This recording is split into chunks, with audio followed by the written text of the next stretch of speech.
starts and never ends. Tune in, lean and feel the groove. Every moment, a vibe you can't lose. It's for the culture, by the culture.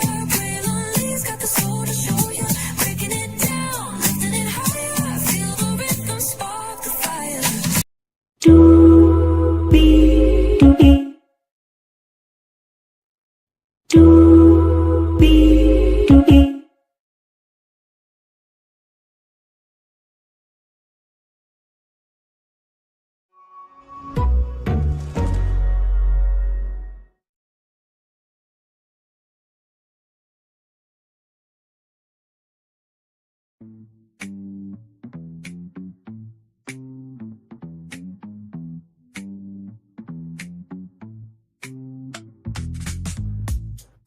Well, hello. You. Welcome into another edition. Excuse me, a Brainley's virtual tour live. Glad to have all you here in the building with me. Oh, my Lord Jesus. So much to talk about, and once again, Ticket TV does not have the brain capacity to understand that other people have a difference of opinion. And his attitude one day is going to get him his opponent, and he may not make it back physically or in any other capacity. Not wishing that for him, but I basically dropped in his chat to say, so you were saying we shouldn't use the boys, but then you said, I quote, you were upset with Officer Tatum holding back video about other people. So all those witnesses could be suspect. And somebody was sensible enough to say, yeah, I can at least agree on that. So even one person agreed to your chat. And then he said, all body, no brain. It's like, bruh, that's all you got. But like I said, his attitude is going to run people away from the case. I get that he wants to care about Nolan Wells, but if I was Nolan Wells' parents, I would just reach out to Ticket and say, shut the fuck up talking. Because you're disrespecting people in the chat. They're asking questions about our son, and you're not a good representative. I would absolutely send him and cease and desist. And if he don't, his channel can be taken away. Make it that hard for him to have a life. Moving on from that piece of shit bastard. That should be on my head. Here we go. Y'all, we're going to talk about David Clough. I saw this story last weekend, or this destination rather last weekend. And like I said, I was waiting on a source, right? And this source said to me that they did not want to give a statement, but they appreciated the thoughtfulness, right? They appreciated the thoughtfulness. And I wanted to make sure that I did right by this person. I'm not going to say who it is, but like I said, I know people. I do. As much media game as I give on YouTube, you have to know I have some connections, right? So with that being said, let's make it do what it do, because higher is waiting, low is available. But either way, we gotta go on tour. Yes, indeed, we do. Hang on. Oh, good damn allergies. Can Benadryl make an allergy drink for real? Sincerely, I'm surprised that that's not out. I probably should look that up on Google. Somebody's probably made a drink for allergies. But anyway, like I said, higher is waiting, low is available. But either way, we gotta go on tour. Yes, indeed, we do. Let me take down this iconic intro here. You see that virtual tour background? Yes, you do. You hear that virtual tour music? Yes, you do. And then there is, hey everybody, welcome back in. Glad to have all of you here. So let's get to it.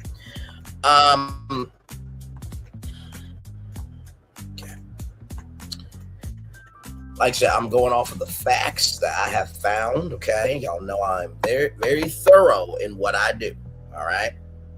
Like I said, I got to 1 million views off of covering anything and everything, not just posting random things. I show my sources.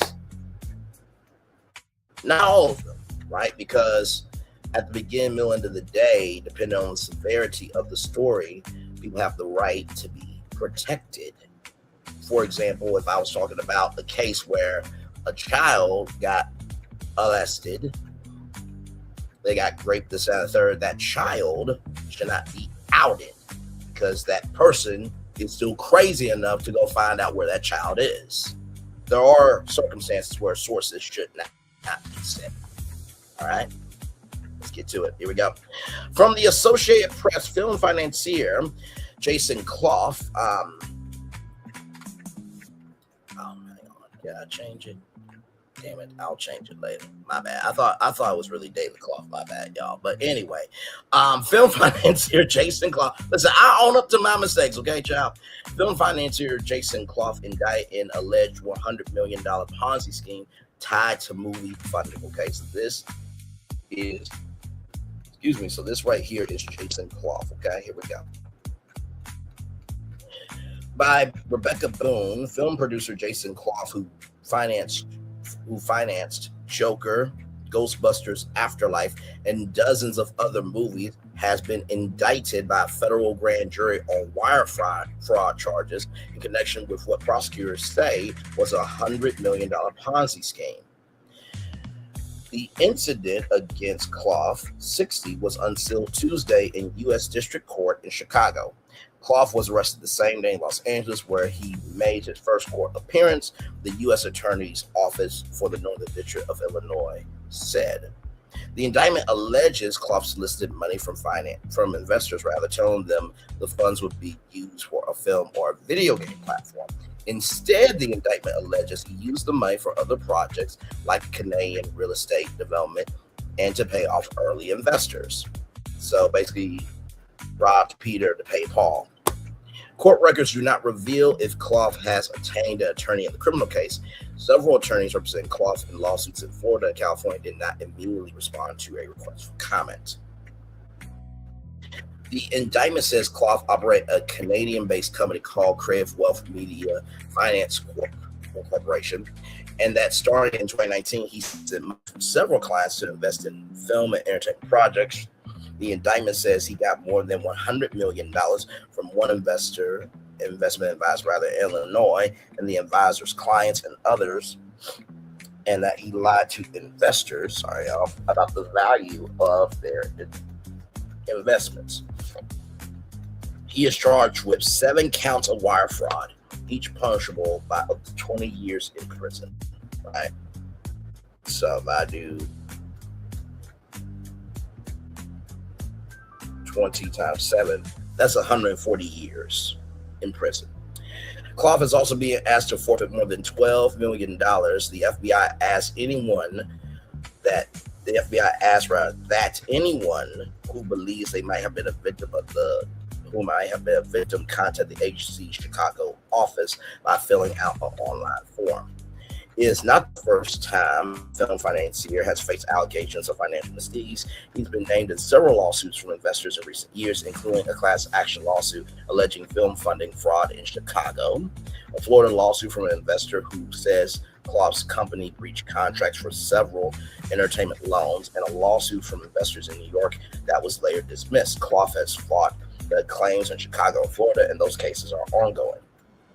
Last year, the Ontario Securities Commission started an enforcement proceeding against Clough and his company, bringing allegations that are similar to the Illinois indictment.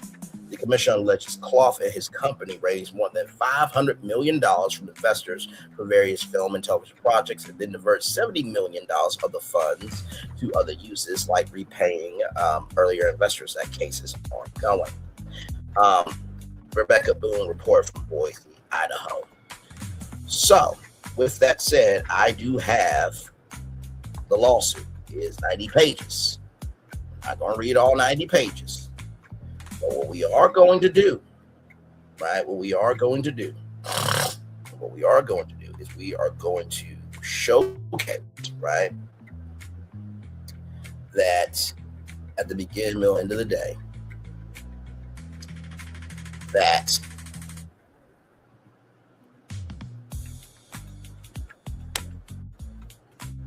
everything is not what it seems, right? Everything is not what it seems. Everything, right, is not what it seems. Okay. So let's get to it. Here we go, y'all. So this is the class action lawsuit. I put it in the description box below. The only thing I ask is, if you're going to talk about this, just say where you got from Braylon Lee and Braylon Lee's virtual tour. That's all I ask. Now, I'm doing this story because if you y'all can't even see it. I hate streaming out sometimes. Let me do this here. Okay. I do have the lawsuit. I don't know why I wasn't showing that screen. All right, here we go. Like I said, I put the lawsuit in the description box below. All I ask is that you got from Braylon Lee and Braylon Lee's virtual tour. That's all I ask. And the reason why I'm doing this is because if you understand the moves that are happening around you, you'll understand what you're seeing in front of you. And like I said, we just got done talking about former members of the Hollywood Foreign Press Association suing Penske Media for $150 million. The thing about this job, right, especially with what I do, right, I don't think everybody does what I do, nor does anybody have to do what I do. But in particular, when you are covering the media industry, you have to stick to the facts as they are, right? Number two, also by sticking to the facts as they are, you need to make sure that the information is public. This is public. Okay, this is absolutely public information. Number three, you cannot go around being upset that people are talking about you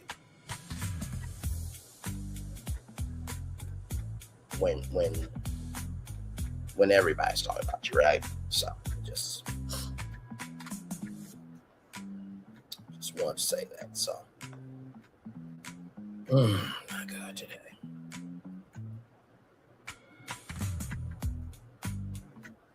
And don't worry, y'all got the Roland Martin stuff. We'll talk about that another time. Here we go. So class action complaint. Plaintiff Diane Fowler, individually on behalf of class members, described below by and through her undersigned attorneys, Loftus and Eisenberg LTD, and for her complaint against defendants, Schmidt Advisory Service Incorporated, DBA Callis Wealth Management, Sanford, Schmidt, Jordan Schmidt, and Jason Clough, states as follows. Introduction. Jason Clough is a movie producer and principal of two bankrupted entities rather. Clough purported to raise money for specific movie projects, but instead commingled all the invested funds and moved the money from entity to entity without any regard for what was agreed to with investors. At some point in or about 2021, the scheme turned Ponzi. In 2023, it went bankrupt.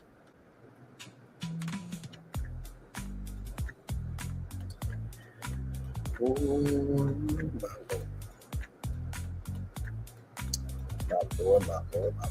Lord. Hollywood loves sequels, and so do Jason Clough, and so does Jason Clough. And Aaron Gilbert, in the late 2010s, Clough's business partner Gilbert benefited from another film Ponzi scheme called Crystal Wealth that victimized thousands of Canadian investors. The Crystal Wealth scheme ended with a soft landing for Gilbert and a huge settlement from Crystal Wealth's auditor for not realizing the Ponzi scheme sooner. Right about when Crystal Wealth was cratering, the Creative Wealth Media Fund, CWMF, came in and took up the mantle with Gilbert and engaged in the same practices with investors, this time in America. Since approximately 2021, Clough does not pay investors on profitable projects, makes lulling payments on unprofitable projects to select investors, and repeatedly misrepresents facts in order to induce investment and keep investors at bay or maintain his lavish lifestyle. So, Ethan Schmidt, Jordan Schmidt, Stanford Schmidt, and Schmidt Advisory and Services DBA Incorporated, DBA Catalyst Wealth Management SAS or SAS or SAS served as brokers for Clough in America. Schmidt held themselves out as a fiduciary for advisors and sold dozens of individuals on the lies told by Clough by raising over $30 million in Cook County. Okay, so plaintiff Diane Fowler has been a citizen of the state of Oklahoma and domiciled in California. Defendant Stanford Schmidt is a citizen of Illinois and domiciled in Cook County, Illinois. Defendant Jordan Schmidt is also a citizen of Illinois and domiciled in Cook County, Illinois. Defendant Ethan Schmidt is a citizen of Illinois and domiciled in Cook County, Illinois. Then, of course, defendant Schmidt Advisory Services Incorporated, DBA Catalyst Wealth Management, is an Illinois company whose sole member is Stanford Schmidt. Defendant Jason Clough is a citizen of Canada and domiciled in Florida. Respondent Discovery, C2 Motion Picture Group, LLC. C2 is a Delaware limited liability company operated by Clough and David Kaplan. So, I'm going to skip over the venue here because we are here for facts here, okay? You know, the venue, basically, okay, listen, the venue, right, is going to be in Cook County, Illinois, right? That's the jurisdiction, and the venue of this county is proper pursuant to 735 ILCS 52101, right? CWMF has raised over $34 million in Illinois of its $80 million total capital raised, right? So just want to get that there. All right, here we go. A, Clough's fraudulent scheme. Clough is an individual who resides in Florida. Clough is the owner and control person of Creative Wealth Media Finance Corp, or Creative Wealth, or CWMF, and several related entities. Creative Wealth is a pass-through entity with no assets. On his website, Creative Wealth describes itself as a prolific film and television financing company that has executive produced over 50 movies while raising and deploying in excess of 650. I was about to say in excess over, but in excess of $650 million for a portfolio of critical hits, commercial blockbusters, and cult favorites. Creative Wealth is the primary financier for Bond Studios. Now, I'm going to bring up the article. Okay, I'm gonna bring up a article rather, because I think that this is very, very, very important.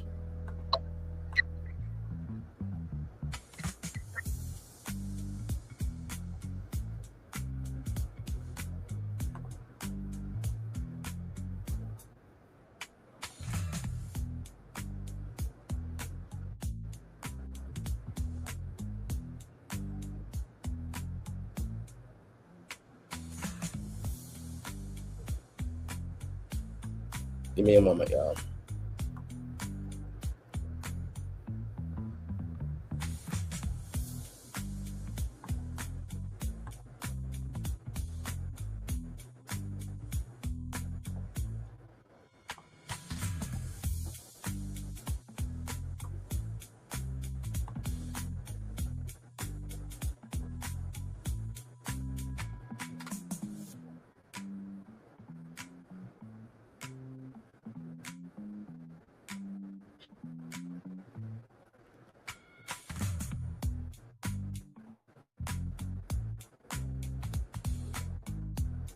Okay, so I want y'all see this article, right? Now, this is just to give you context, conjecture, and connection, okay? From Variety.com. Braun Studios, financier behind Joker, The Idol, and 65 files for bankruptcy. Okay. So Braun Studios was a huge, prolific studio, did a lot of great work, and they should still be around today, especially with the climate that we have, with spaces shrinking because of mergers and acquisitions.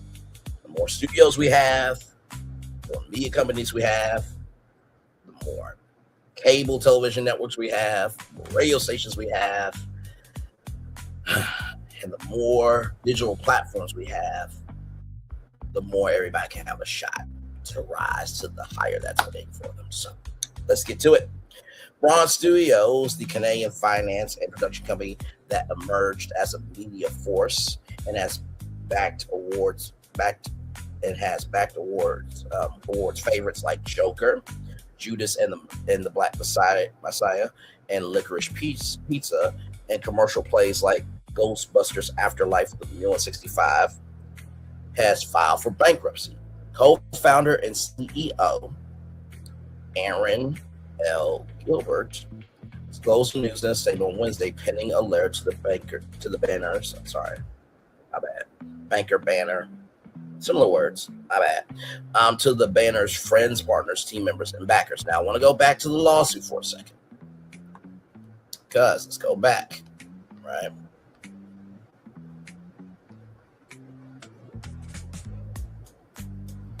Because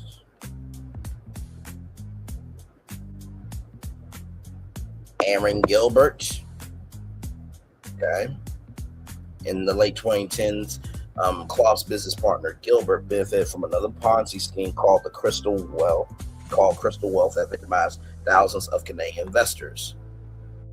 Co-founder and CEO Aaron L. Gilbert. Okay, I'm just connecting the dots for you. And this is in no way saying that Braun Studios is a part of Jason Klopp's lawsuit. I want to make that clear, and motherfucking ass clear. Okay. Like I said, I am a content creator with a journalist soul, and I believe in being accountable, being responsible, and having integrity with what you do. Okay, because as we know, whenever there is a case, sometimes content creators' content can be used, right? So, just want to make sure that, we're good in the neighborhood, right? So,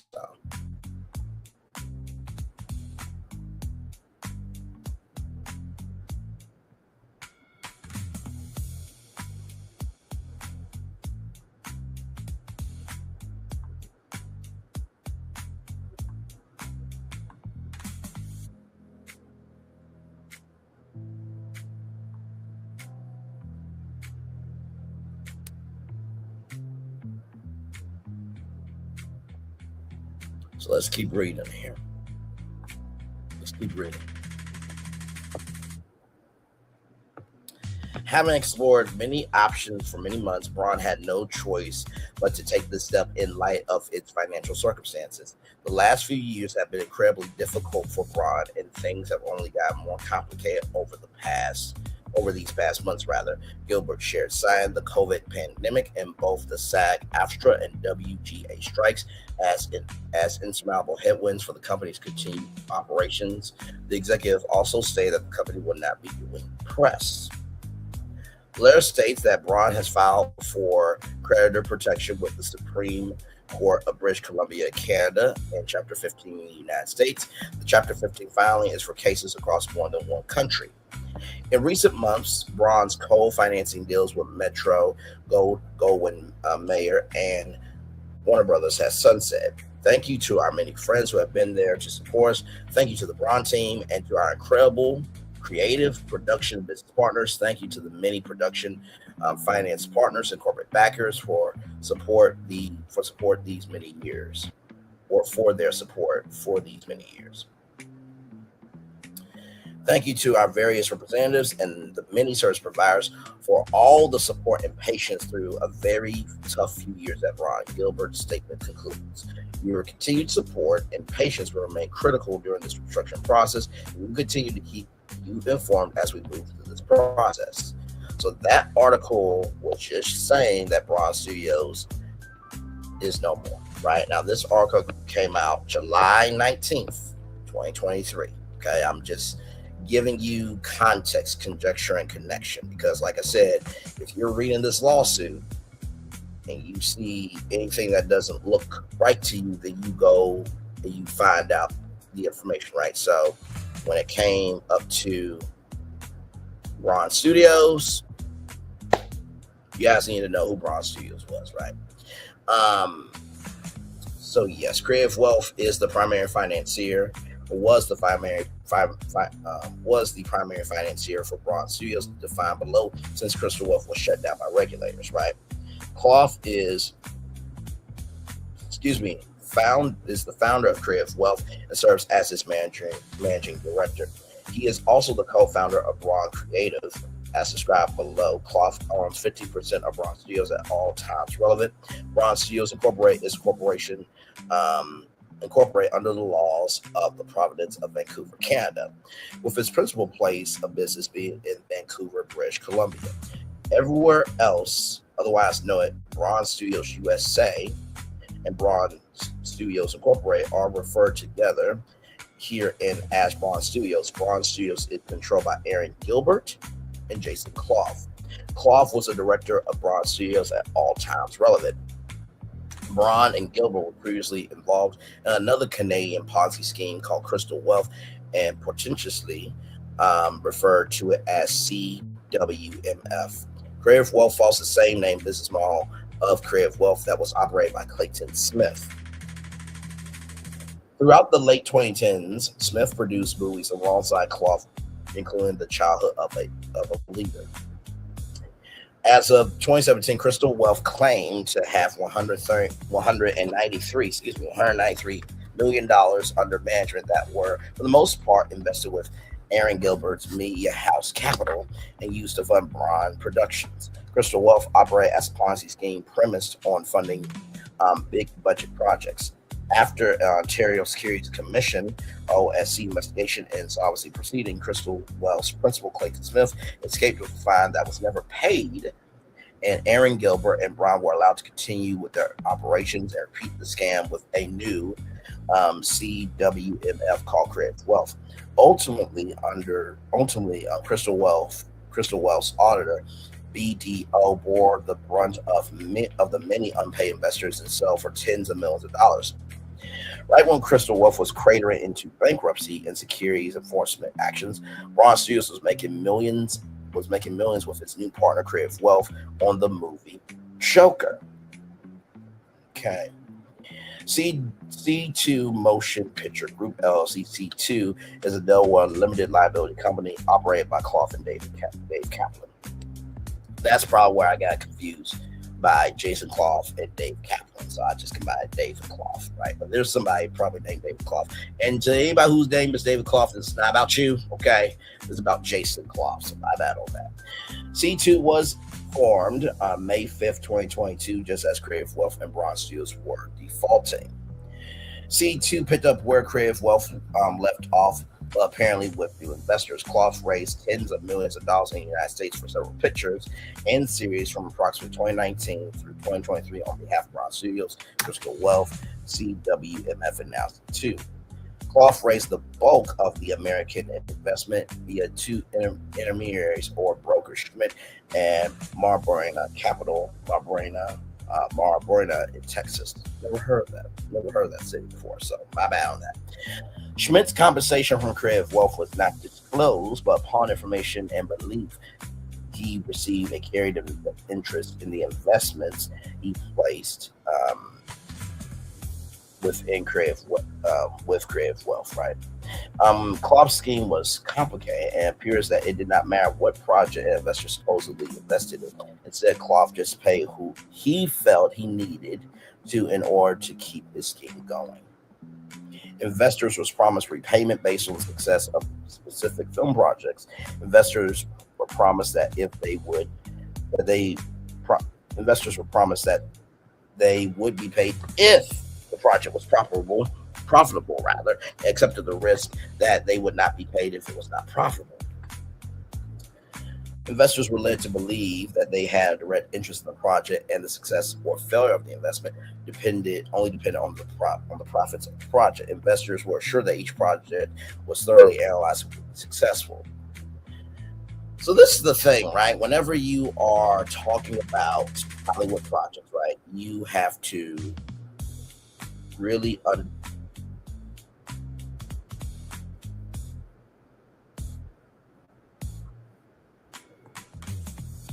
hang on. Sorry, I didn't know where that noise came from. I'm like, whoa, wait. Shall listen. My God, my God, my God, my God, my God, my God. Today.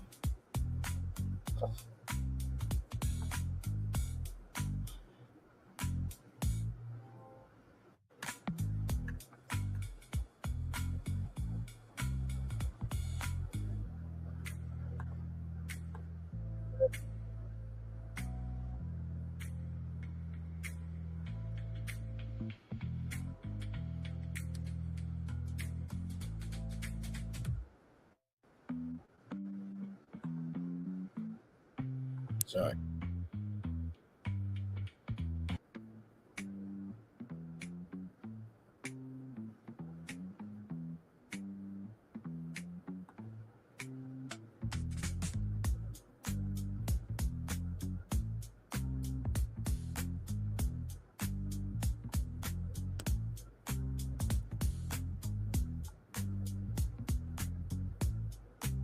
Okay, let me keep reading.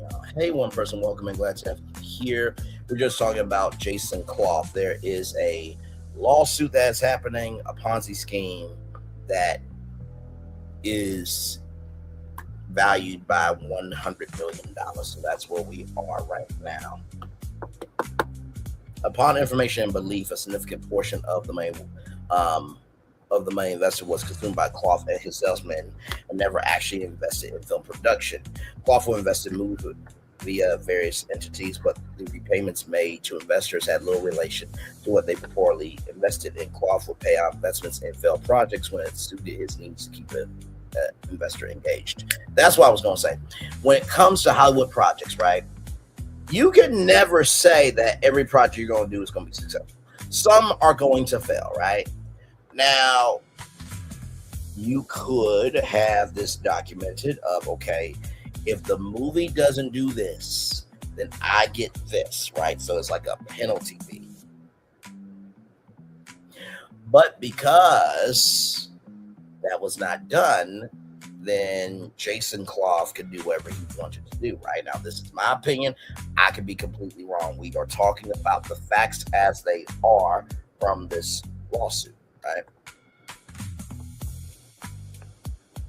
Clough would not pay investors on successful projects when it did not suit his needs to keep that particular investor paying. At times, investors would be promised payment based on the successful projects they did not even invest in. So it makes me wonder, right, with this of, so you're going to take failed projects, right, and pay them money from the failed projects, but not pay them more money for the successful projects, because that makes no sense to me. If the project fails, then you're not able to pay them as much money as they deserve, which means that investor could leave, right? Something the Kool-Aid ain't sweet about this, right? So let's keep going. Since forming C2, Clough has promised class members that they will be repaid for their investments in Creative Wealth and CWMF from C2. Creative Wealth, CWMF, and Bronze Studios had no internal controls, audits, or any structure in place to ensure the invested funds went where they were promised to go. The lack of auditing is the only material difference between Creative Wealth and CWMF. Klopp's scheme of misrepresentations and robbing profitable vendors to make Ponzi payments on others is best illustrated with a handful of specific projects class members invested in. Ghostbusters Afterlife. On or about December 18th, 2018, rather, I was about to say 20 something else. But on December 18th, 2018, Bron Creative, the joint venture between Bron Studios and Creative Wealth Media, closed a multi-picture $100 million co-financing deal with Warner Bros. That included investment in Ghostbusters Afterlife. Ghostbusters was a huge financial success. Its budget was only $75 million and it made $204 million at the box office alone following its release on November 19th, 2021. So you want to make back your budget or a little bit over. That was a huge success, right? Despite the huge success, investors were not paid. On June 15th, 2022, Mara Boina emailed an investor. I want to give you an update on Ghostbusters. We received the first Studio Ultimate in January, and then we recently received the second one. Numbers as of March 31st, 2022. Profit is continuing to increase, and the next Studio Ultimate will come out at the end of June, rather. I have attached the first Ultimate and a screenshot of the most recent one. And a screenshot of the most recent one is attached below. We will be financing repayment based upon the next Ultimate. Full repayment is expected within the next 30 to 60 days. I appreciate your patience as this project was delayed, but I think you'll be very happy to know what's your final return. If you have any questions, please let me know. So that was on June 15th, 2022.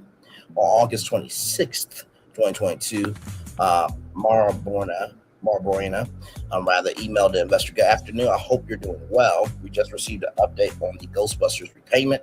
I want to keep you in the loop as to timing and when to expect a wire transfer, right? Direct deposit. We are working with Ron and Comerica for the live credit that will allow us to repay principal, interest, and initial tranche of profit as quickly as possible. Ron and Sony have signed off on all documents and have sent everything. That should be having and have sent everything over to Comerica. They are establishing a separate facility for this one transaction, not to put through their general line of credit. While beneficial, no cross collateralization risk for investors and straightforward reporting, it still requires a few more steps to establish that putting the studio's Ultimates through our existing line. Ron just received a new Ultimate report that Sony will provide additional funds to be pulled for the facility. They have additionally already received approximately 90% of the value of the tax credits on the film, so future tax credit receipts will not have a material effect on the amount available through the refinancing. Comerica will provide all loan documents as well as work with Sony to get any third-party documents sorted. Sony needs to execute a NOA with Comerica, confirming the agreement to provide financial information directly to Comerica and several other covenants that are specifically negotiated. Ron got ahead of this, and this document is substantially negotiated at this point. In addition to loan documents in the Sony agreement, there were several other documents, for example, certificates of insurance from Sony that we are working on obtaining now to ensure a quick closing. That said, a realistic time frame from this point forward is 3 to 4 weeks. We're doing everything we can to push Comerica to move faster on this. I want you to give you an estimate. So basically, from what I'm seeing, right? From what I'm seeing is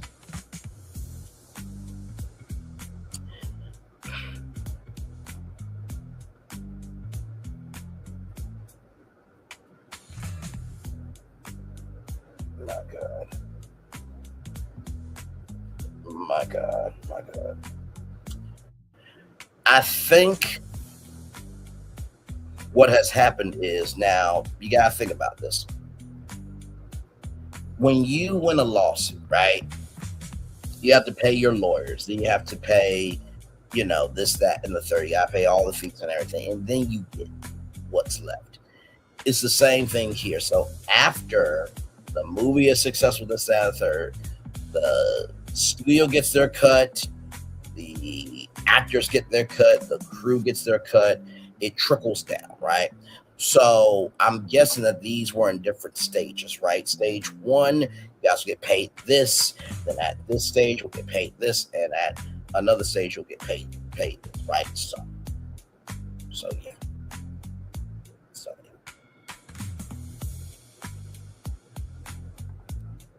On September 15th, 2022, Marboina emailed the investor on behalf of CWMF Ghostbusters Repayments Intimate. We'll have that out in the next few business days. Schmidt made some promises to his investors in late 2022 about Ghostbusters paying soon. On September 21st, 2022, Marboina emailed another investor on behalf of CWMF.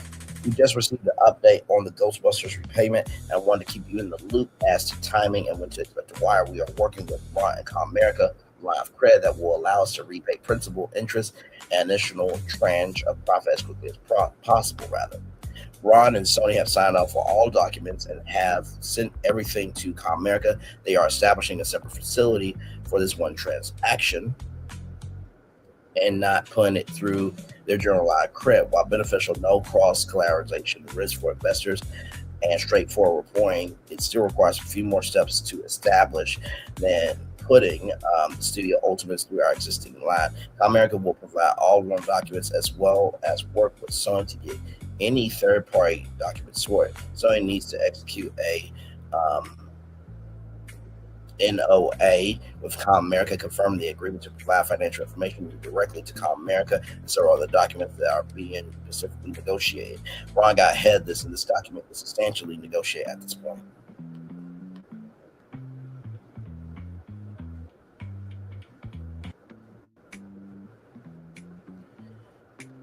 So this message was sent out on August 26, 2022, right? And on September 21st, 2022, it was basically the same message.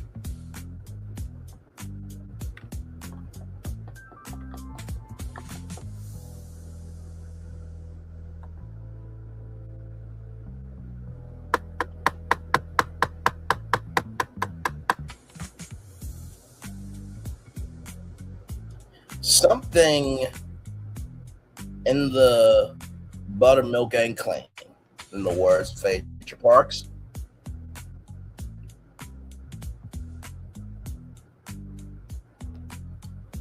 Because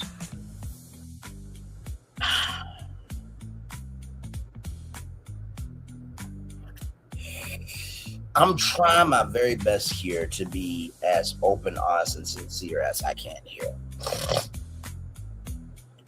The first line would have said how much money is going to be paid to you, right?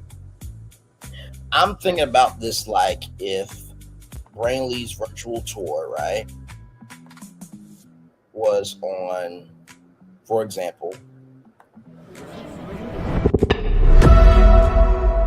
Hulu as a Hulu original, right? If they were to tell me, hey, we're going to pay you $5 million, and let's do this real quick. Let's do this live because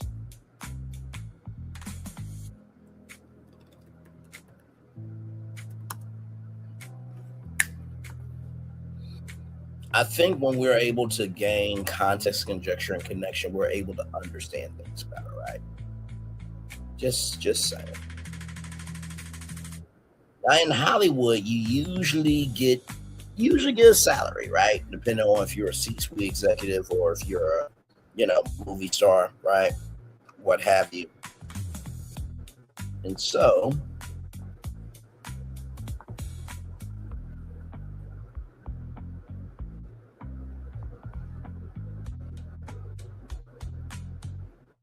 let's do it like this, right? So I just put in $5 million, right? salary wage $2,403 $864. Daily pay $19,230.77. Monthly pay $416.67. Right, that's annual salary. So weekly pay will be $96,153.08.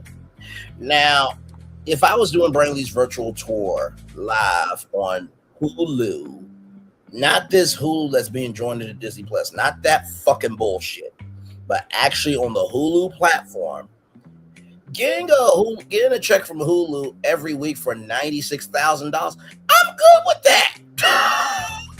It's just me. How can I blow $96,000? Make sure I got my food. Make sure I got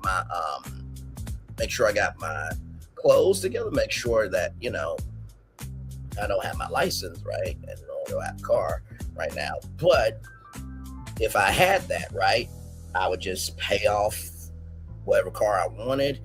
Make sure the gas is good. Go on vacation when I want to on the weekends, right? Cool. And if they wanted to pay me a monthly check of $416,667, I'm good with that too. But then here's where the contract comes into place, right? So first year, $5 million.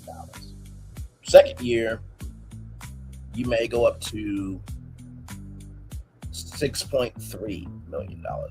Year 4, $7 million, right? So there's different things in your contract to let you know, okay, this is your year 1 salary and what it entails. This is your year 2 salary and what it entails. Some contracts will do that. Other contracts are, this is your salary.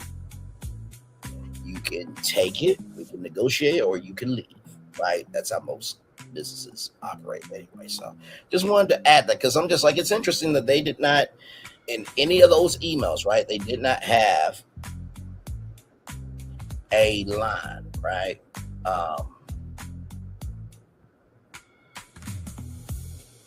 They didn't have a line about how much, these people are going to be paid, right? So.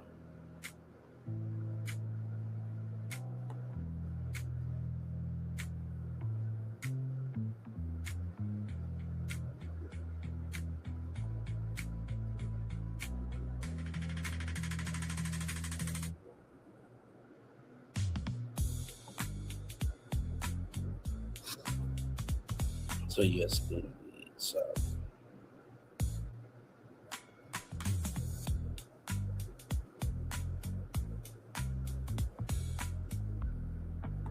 let's keep going here. In addition to the loan documents and the Sony agreement, there are several other documents, for example, certificates of insurance from Sony, rather. So I was like Disney, but from Sony that we are working on obtaining now to ensure a quick closing.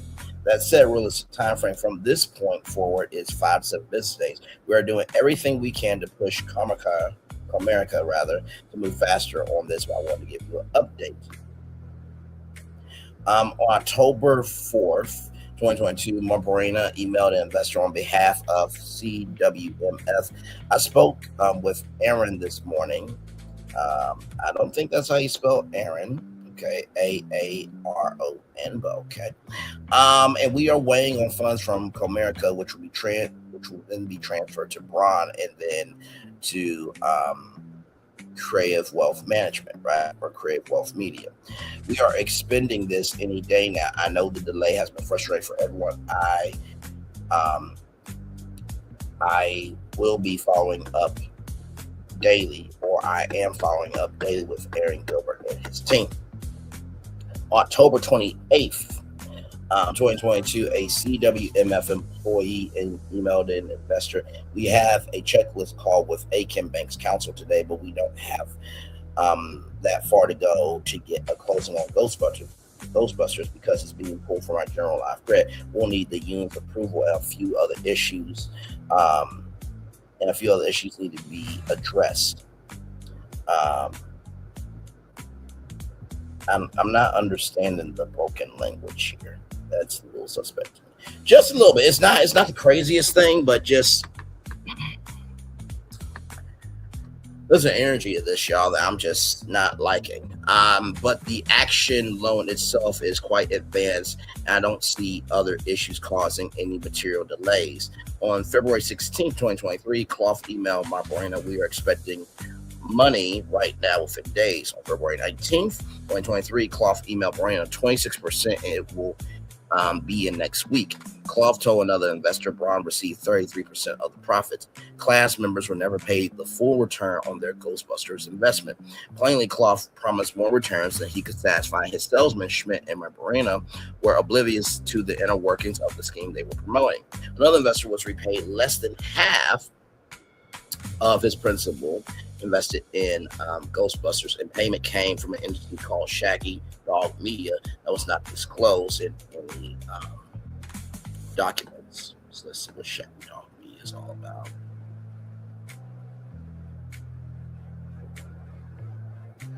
Okay, y'all, give me one moment. Give me one moment.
Hey, I'm back, y'all. Hey. Sorry, I had to use the restroom for a minute there.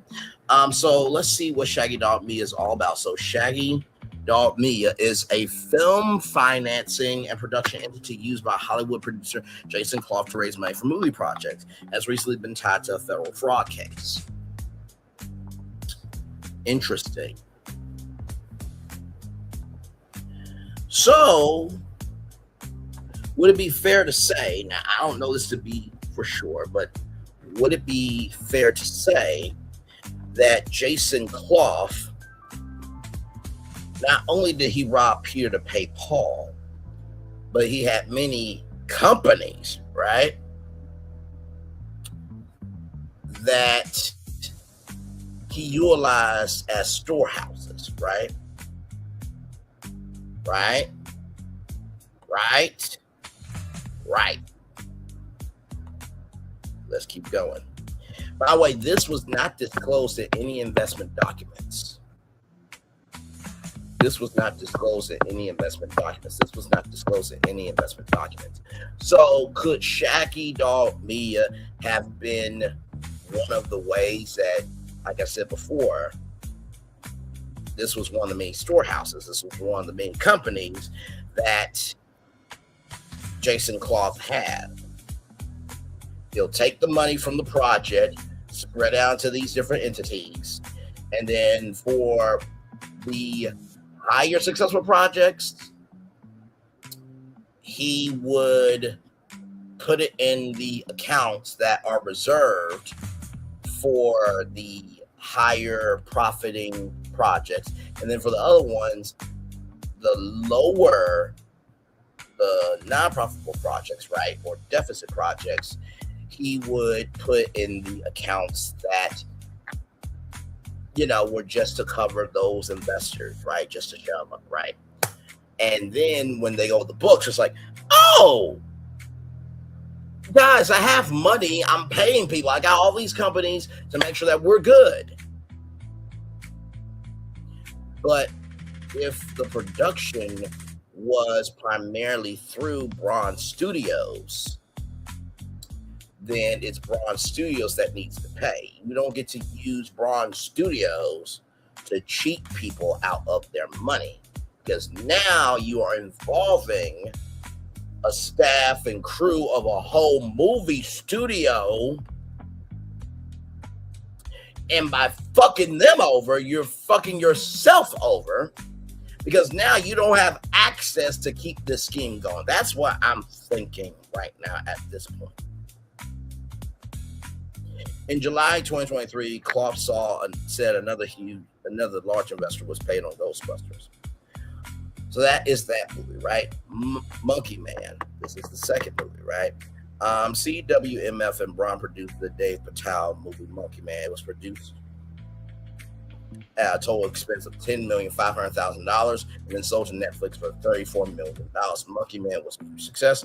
Clough claimed that Creative Wealth actually received 25% of Monkey Man's net profits and compensation for a $6,500,000 loan. Further, Creative Wealth had registered a charge on Kid Unknown Holdings Ltd, the production company for the Monkey Man project, on or about March 30th, 2021, and that this charge was satisfied on or about August 6th, 2021. In other words, it appears as though Creative Wealth received monies in connection with the Monkey Man project over 2 years ago, but yet has failed to pay anything to investors. So, Shaggy Dog Media was for this production. Kid Unknown Holdings was a production company for this one. Listen, I may not ever be president of the United States, but damn it, I can hold my own.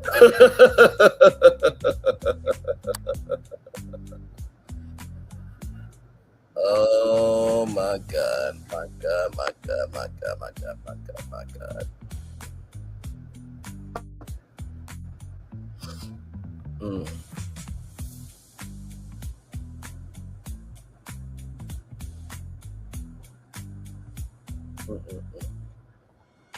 Let's keep going, y'all. Here we go.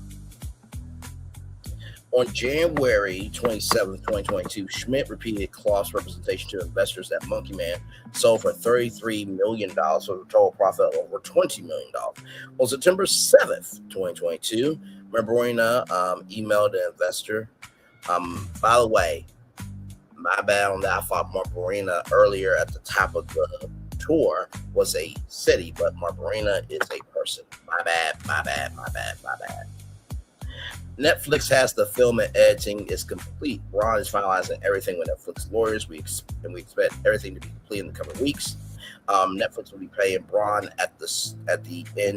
starting at the end of the year round, but CWM is going to be paying investors in the next month or so with other funds. Despite the success of Monkey Man, class members were not paid on their investment project. Shadow Play. This is the third project. On or about March 19th, 2020. Or in the words of Barbara Walters, 2020. Shout out to Barbara Walters. Class members invested in financing episodes 101 and 108 of the series Shadow Play. Class members entered into a participation agreement that provided financiers shall participate in the collections and be repaid principal and interest share in adjusted gross revenues. Now, gross is, I believe gross is before net, right? Let me see. Is gross before net?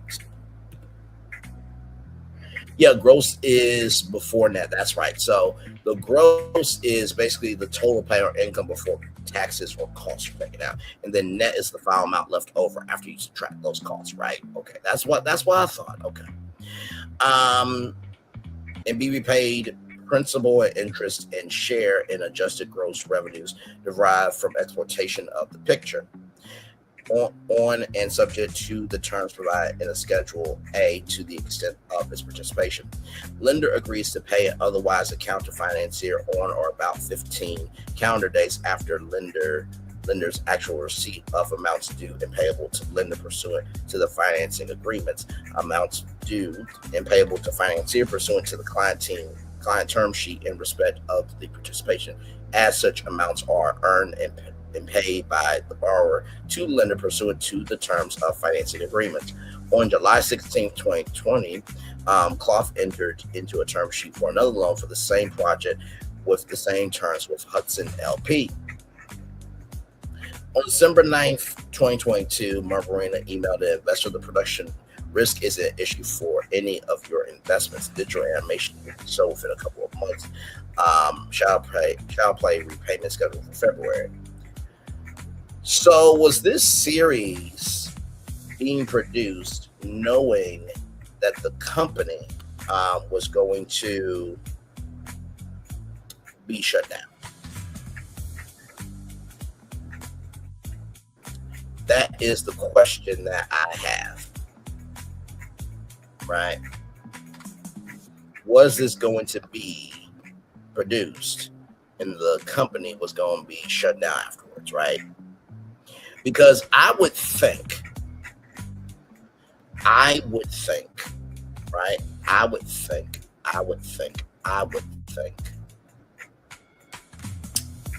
that at the beginning or end of the day, that will be disclosed that, hey, we are shutting down our company, but we are going to finish this project. Everybody's going to get paid.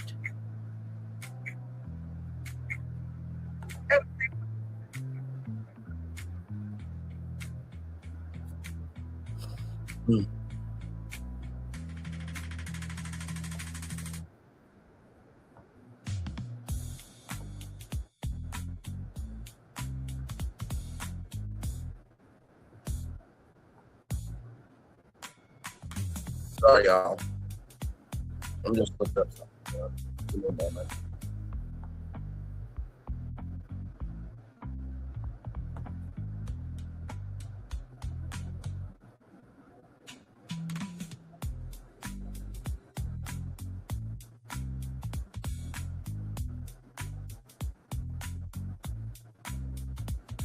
I'm just looking.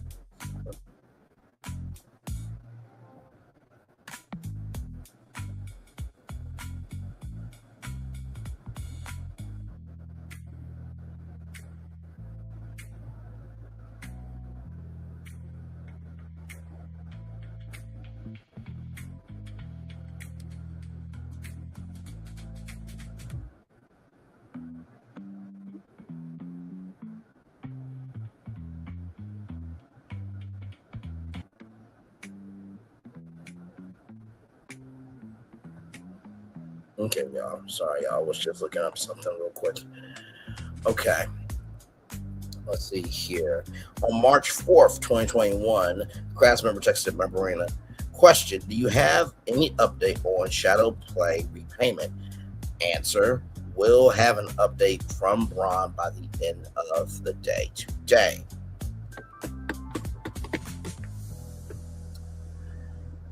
Apparently, took a month for an update. On April 16th, 2021, Marina emailed the investor Casey. I hope that you are doing well. I wanted to get back to you regarding an update on Shadow Play. The sale to Netflix is being finalized right now, but has been delayed several weeks as a result of. Investor told Marina that he can invest more as soon as Shadow Play paid off. On February 2nd, 2022, the investor's investment in Shadow Play miraculously paid off right in time for him to invest in another CWMF film, National Anthem. The payoff on Shadow Play had nothing to do with the success of the investment and everything to do with the investor's willingness to roll over the investment into another project. So, unless there are terms, now this is just my opinion, I can be wrong in everything I'm saying, right? Because this is an open dialogue,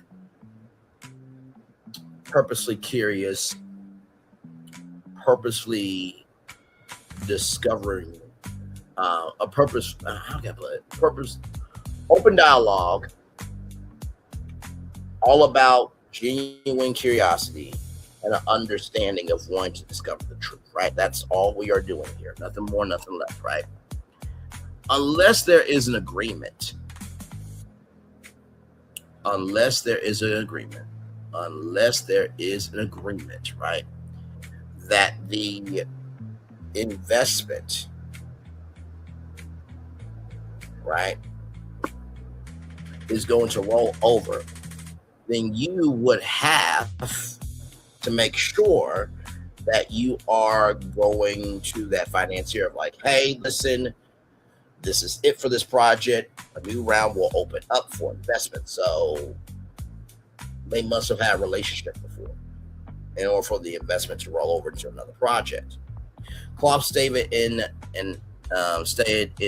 an affidavit filed on December 16th, 2022 in SDNY. Shadow play was not successful as Creative Wealth had hoped. Shadow play did not generate sufficient gross receipts to pay Hudson. Therefore, no amount is due and Owen Hudson from Creative Wealth or anyone else. Affidavit exhibit. Repayment of those outstanding amounts was conditioned on Shadow Play's generation of sufficient receipts. Same terms for the same investment yielded a profit, 20% profit rather for one investor, while another investor received nothing on the same poorly failed project. So let's rewind a minute. Like I said, I'm not going to be the president of the United States, but I do know a thing or two. It says here, Shadow Play was not successful as Creative Wealth had hoped. Shadow Play did not generate sufficient gross receipts to pay Hudson. Therefore, no amount is due and owing Hudson from Creative Wealth or anyone else. But the same terms for investment yielded 20% profit from one investor, while another investor received nothing on the same purportedly failed project. So, like I said, Shadow Play did not generate enough sufficient gross receipts to pay Hudson, but yet there was a 20% profit for one investor, while another investor received nothing for the same project. One more time for the one more time. Shadow Play was not successful as Creative Wealth had hoped. Shadow Play did not generate sufficient gross receipts to pay Hudson, but the same terms for the same investment yielded a 20% profit for one investor, while another investor received nothing on the same but poorly failed project. So you mean tell me it failed, but yet you paid somebody? You mean it failed, but you paid somebody still? It failed, but yet you're paying somebody though? Come on now. Come on now. Come on now. Let's not do this. Let's not do this. Let's not do this. It is...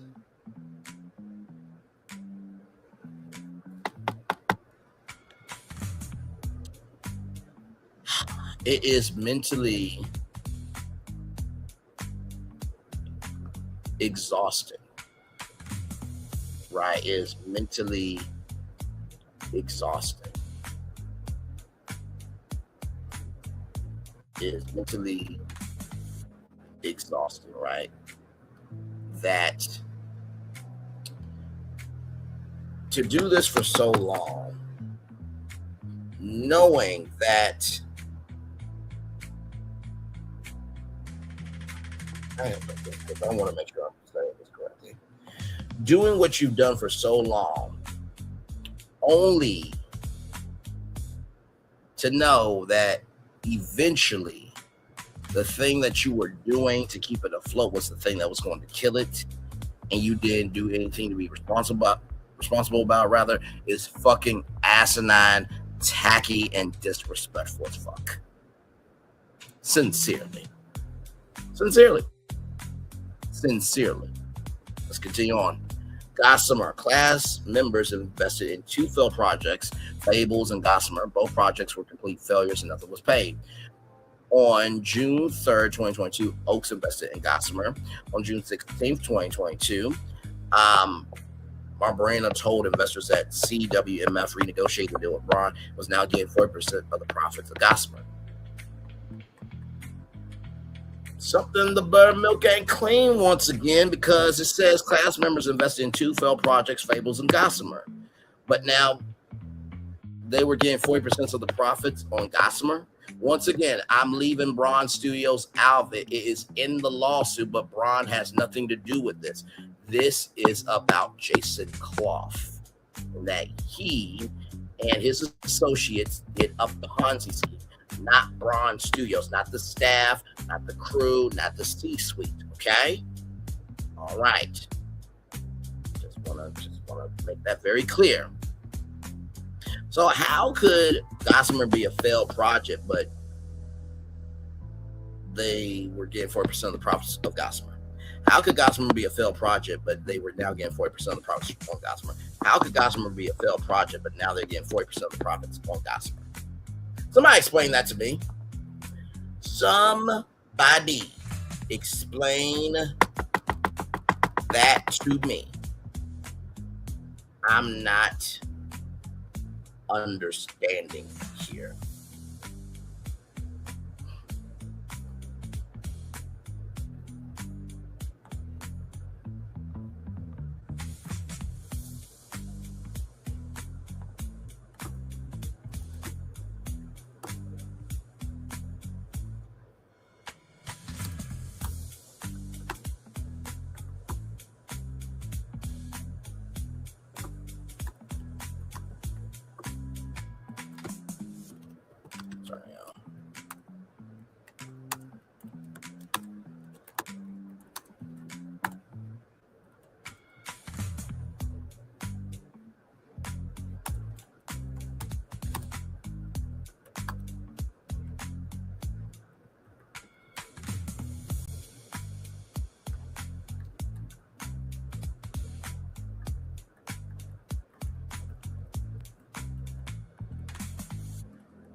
Sorry, y'all. Let's keep going. On January 27th, 2023, Cloth communicated to Sandy Schmidt in Illinois. I've been asked to provide further update on the initial financial exit from the various film and TV productions financed by all of you. Firstly, I cannot stress this enough. There is zero risk of non-repayment. All the shows except for Bear Grylls, that deal is being worked on now, are sold and have been sold for far in excess of production costs. I think I've said this before. Film finance is very much akin to a first lien construction finance loan. Other than the first 10 to 50%, I feel like that should be other than the first 10-15% of monies received. We are always the first party to be repaid with interest. Just like construction, the purchaser of the property is not closed until the project is delivered as substantially completed. That is exactly the same mechanic in film and television finance.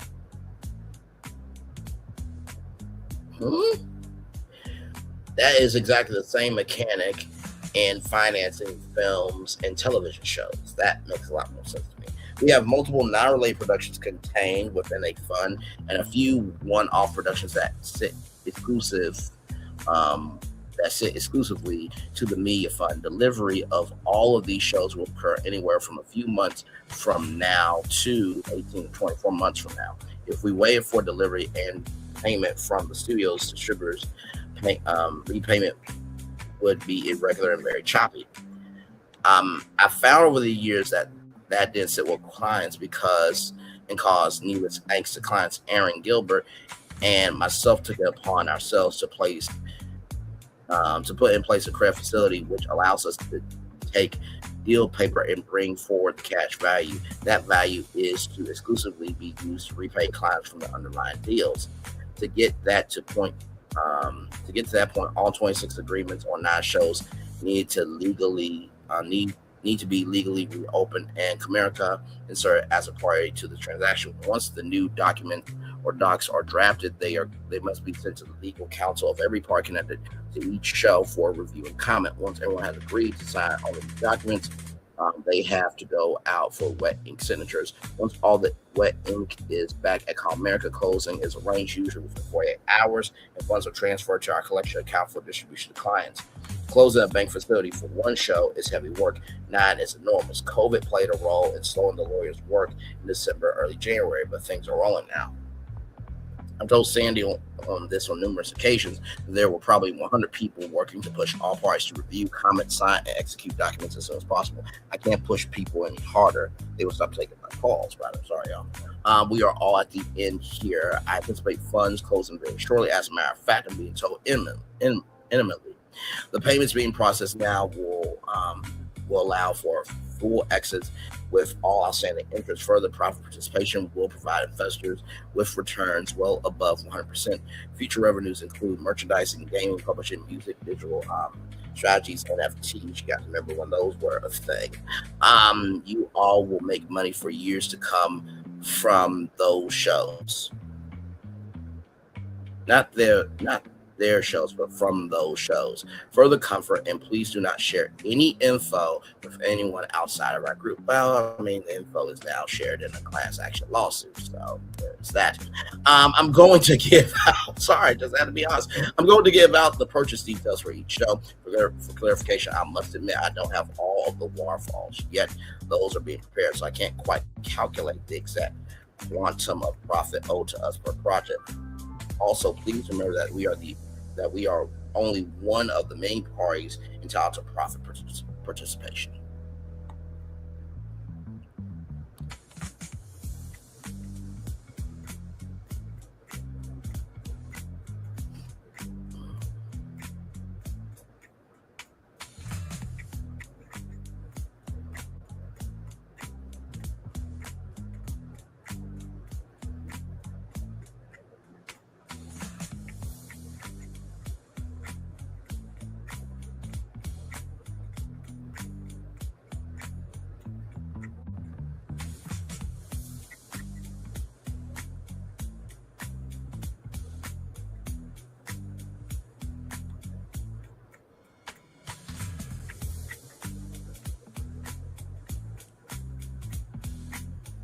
Okay.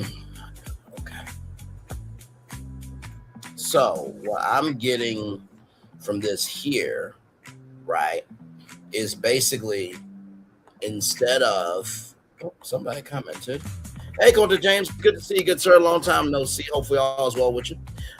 From what I'm getting here, it seems like that they had some productions that were related to a media fund, and they have been inconsistent with being honest about their payments because some productions were failures, but yet some people got paid and some people did. So, to regulate this, they decided to put everything to a credit facility, right? That will allow them to bring forward the cash value of each project and then to be able to repay clients through that platform. That's what I'm getting here.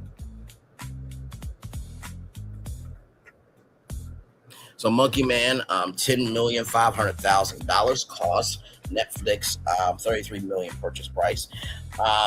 Haley and the Hero Heart, $2,775,000. CW Loan, that's from Creative Wealth, right? Warner Brothers Cartoon Network, 3 million rather, 650,000 owned from North America. The rest of the world is being sold right now. Bubbles Hotel, $5,500,000. Creative Wealth loan, Warner Brothers Cartoon Network rather, $8,700,000 purchase price. Fables, right, $10,500,000 cost. Netflix North America, Paramount Plus, rest of the world, $17 million purchase price. Gossamer, $10,800,000 cost. Netflix North America, Paramount Plus, rest of the world, $18,700,000 purchase price. Robin Hood in production. Now, I do want to mention that just because Paramount Plus and Netflix is in this does not mean they have anything to do with it. I'm just being honest. I'm being honest. I'm being completely honest because I think sometimes when we hear, oh my God, this company's a part of this company's a part of that, just because the company is listed doesn't mean that they're a part of it. It's just a part of the totality of the case. They want to mention anyone and everyone that is within the case, so that way the best understanding of the weight of what's happening is understood to the federal grand jury and the judge and everybody involved, right? So.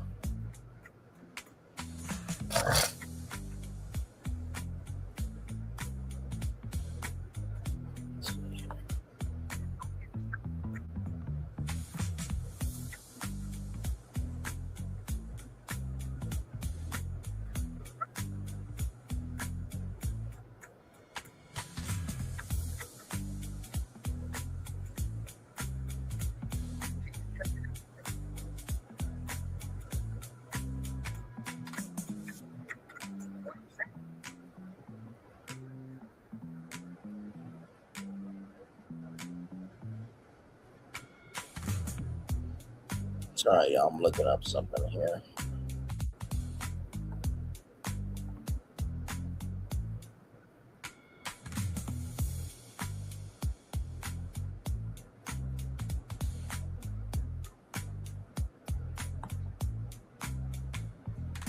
Okay, let's keep going here.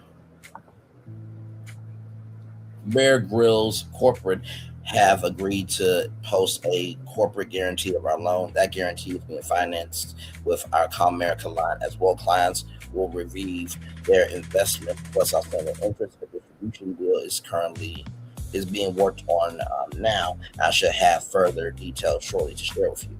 As always, I don't take it lightly that you all have entrusted me with your hard-earned money. We are always very careful to select shows that we identify as those with the greatest return potential that can survive in all market conditions or evergreen content.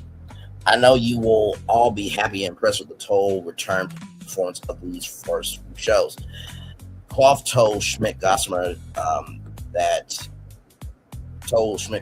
was already sold, but didn't pay investors anything for their investment in it. Clough's favorite lie to deploy when NFI is that Comerica line of credit will come soon, save the day, and neither Schmidt nor Marborino confirmed, bothered to confirm rather, there was an actual line of credit or that it would be used to pay investors. So young Bear Grylls, so I'm guessing this is like a cartoon or something, I'm guessing. On May 4th, 2020, pursuant to a loan security agreement, CWMF agreed to loan to an entity called YBG Commercial Ltd, approximately $11 million to fund the production of Young Bear Grylls, an anime trilogy. Okay, that's what it was, all right. With distribution to be handled by Braun Studios. The Callus pitch deck showcased the YB trilogy as one of the fund's featured projects. Class members relied on Schmidt's representations that received capital out in 12 months, that each film project was carefully vetted, and the investment will be used exclusively to fund YGB films. On December 30th, 2020, literally one day before New Year's Eve, is crazy work. Only a few months after class members entered into the participation agreement, Schmidt told investors that the three Bear Grylls animated movies are well into production, with 2 out of 3 complete. And that bidding war was imminent. Once the film was sold, Schmidt claimed investors would be taken out of the investment within just 45 days. In the first quarter of 2021, Creative Wealth released a newsletter advising that the production of Fables, Gossamer. I remember Fables and Gossamer were both failures, but from Gossamer, somebody got paid 20% of the profits, but yet somebody else did not get paid, but yet they said Fables and Gossamer were not successful, okay, from a profit standpoint.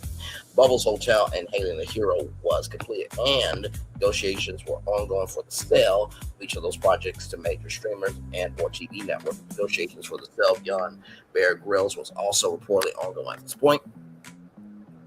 On June 9th, 2021, Schmidt again emailed investors advising them that production was underway and that there were ongoing sales discussions regarding distribution rights. The films will be distributed worldwide in 196 countries. Schmidt claimed North America distribution via major streaming services such as Apple, Amazon, Netflix, and HBO Max.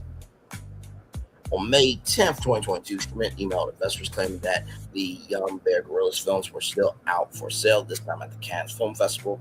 Schmidt advised them that he hoped the fund's exit would occur at the end of the month. Your investment is not in risk of loss of principal. Unfortunately, it's taking longer than expected. We are very, very close. On July 20th, 2022, Schmidt reported that the films were recently completed and the streaming services, including Netflix, were live for distribution.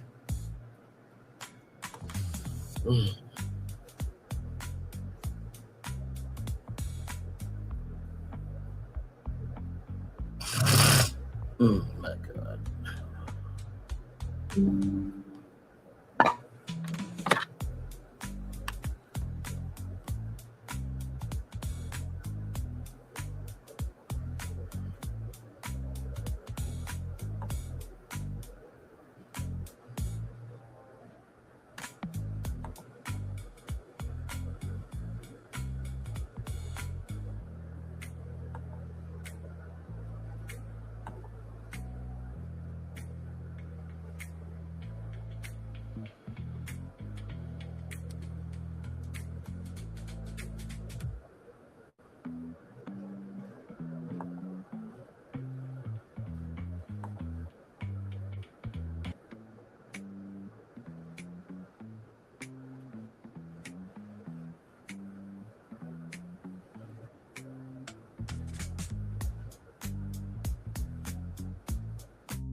Okay, get back to this here. Let's see. Months passed without update. Then on September 1st, 2022, Schmidt emailed investors, including CBL, a projected financial outlook for the Young Bear Gorillas franchise, which promised an incredible $80 million potential revenue, more than 6 times the trilogy's initial production budget. Schmidt said he was still determining an exit strategy for investors. He acknowledged that the timing of the investors' exit had been misrepresented, but that as soon as Braun sold the films, their capital would be returned. I strongly believe this would be an excellent investment. He said it's taking longer than expected. Thank you for your patience. On February 15th, 2023, Schmidt emailed investors with another update on the YGB trilogy and financial projections for Braun. We expect Young Bear Gorillas to be monetized this year, Schmidt assured, saying that he would know more the following month. According to the email, the first film was completed by the second and the second film was in post, and the films will be shopped around to global buyers that month. In reality, the project was never completed, and Young Bear Gorillas made no money. The project remains in limbo. I wonder what Bear Grylls has to say about that. Because, well, not just Bear Grylls, but I wonder what his team has to say about that, right? And I'm also thinking as well, right? All Netflix has to do, all HBO Max has to do, all that Apple TV has to do, and all that any studio has to do is go back to their communications with, Jason Clough, right, and his partners to see if there was anything off. And then those studios, right, can literally turn that into evidence, can literally turn that into the judge as evidence, which could further help move this case along, right? So, because usually most studio executives, they don't delete their emails just in case something like this happens, right? So, here we go. Braun bankruptcy. On July 10th, In 2023, Klopp spoke to a group of investors in Illinois about the Braun bankruptcy. Sandy Schmidt acted as the master of ceremonies for the Zoom meeting and recorded the meeting. Remarkably, Klopp attributed all the failures and investment losses to Braun, despite the fact that he was the owner and director of Braun. See, that's what I don't like. That's what the fuck I don't like, right? You decide to utilize this studio and squeeze it for all that's worth, and then you're going to blame the lemon that you squeezed, but yet you don't recognize that you're responsible for how you use that lemon.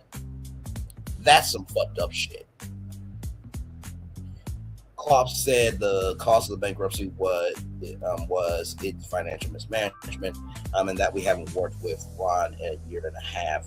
He claimed that CWMF had nothing to do with it and the liability because we were a flow-through entity. Klopp claimed we know that there is value in other investments Ron made, and that C2 agreed to pledge its share to bank for a line of credit to repay the Braun and CW investors. Just like he did years earlier, Klopp claimed America will come to the rescue and credit facility will be in place for 90 days, and we C2 will pull revenue forward to pay off those notes.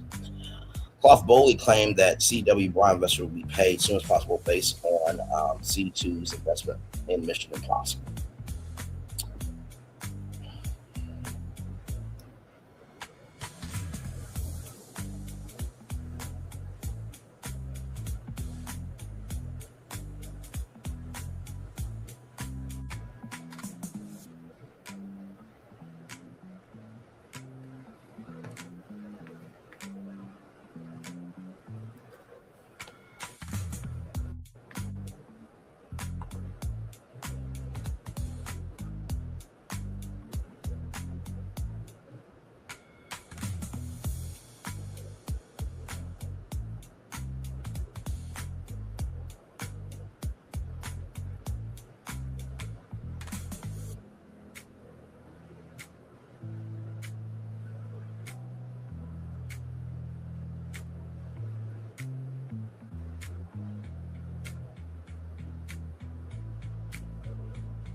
Sorry, y'all. We see something. There's a new on my phone.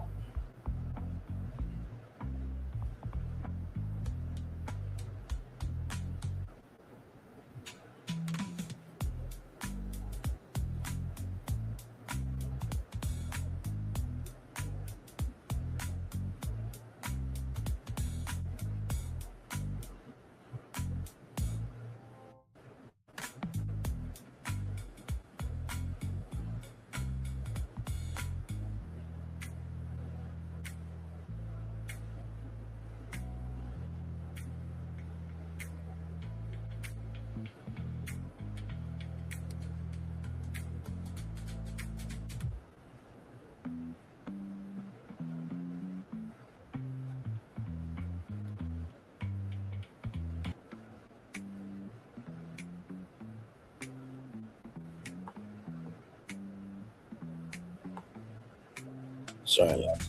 So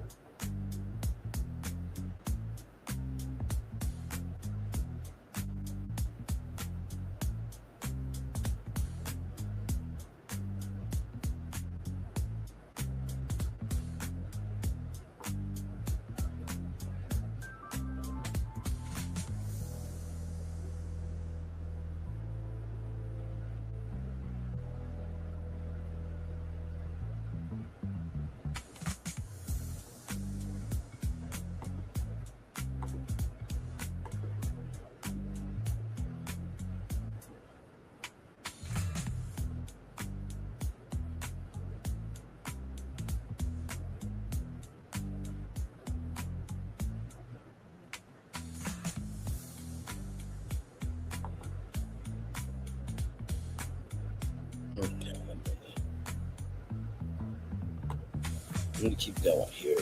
Clough claimed that in July 2023 that it was a likelihood that he would repay the notes to Illinois within 110 days of July 10th, 2023. The Commerce line of credit was made up just like before. Mission Impossible, which I mean, come on,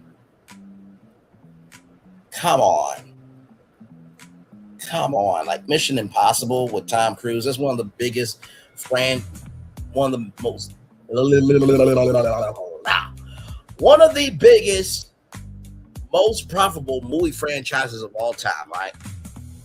While a huge production was not profitable, Paramount lost $40 million on the production. C2 is not listed on IMDb as a producer of Mission Impossible.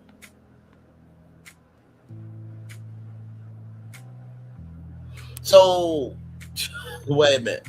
So, C2 was not a part of Mission Impossible, right? But they said based on the success of C2's investment in Mission Impossible, right? Okay. Good God. Now we get to the CWMF bankruptcy. On or about November 28, 2023, CWMF filed a petition for voluntary bankruptcy in Ontario, Canada. Bankruptcy was just 3 months after Clough put all the blame on Braun and Gilbert and promised that CWMF will clean things up and they will be repaid. CWMF claims to have had over $80 million in liability, of which $34 million is owed to Illinois investors. Clough has gone quietly and recently gave his defense of a related fraud case in the Southern District of Florida. Schmidt's participation in the scheme, Clough raised money in the United States via two principal firms who acted as placement agents for selling notes on investment, including Schmidt, most of whom raised the funds with friends, family, and other downstream investors for the purpose of investing in promissory notes and co-investing agreements used to fund individual projects offered by Clough and promissory notes to fund CMWF, including Series B and Series E notes, and later in Schmidt's own fund, Catalyst Wealth, that aggregate investment for Creative Media Wealth Finance, I'm thinking, CWMF. Here and after Clough offering. Schmidt is a family business that has a solid reputation that has enabled the sale of 24 of investors with no knowledge of the film business and plenty of funds available for investment. Clough will now tap into Chicago area wealth about Schmidt. Clough needed Schmidt after burning bridges with Canadian pension funds in the Crystal Wealth scam.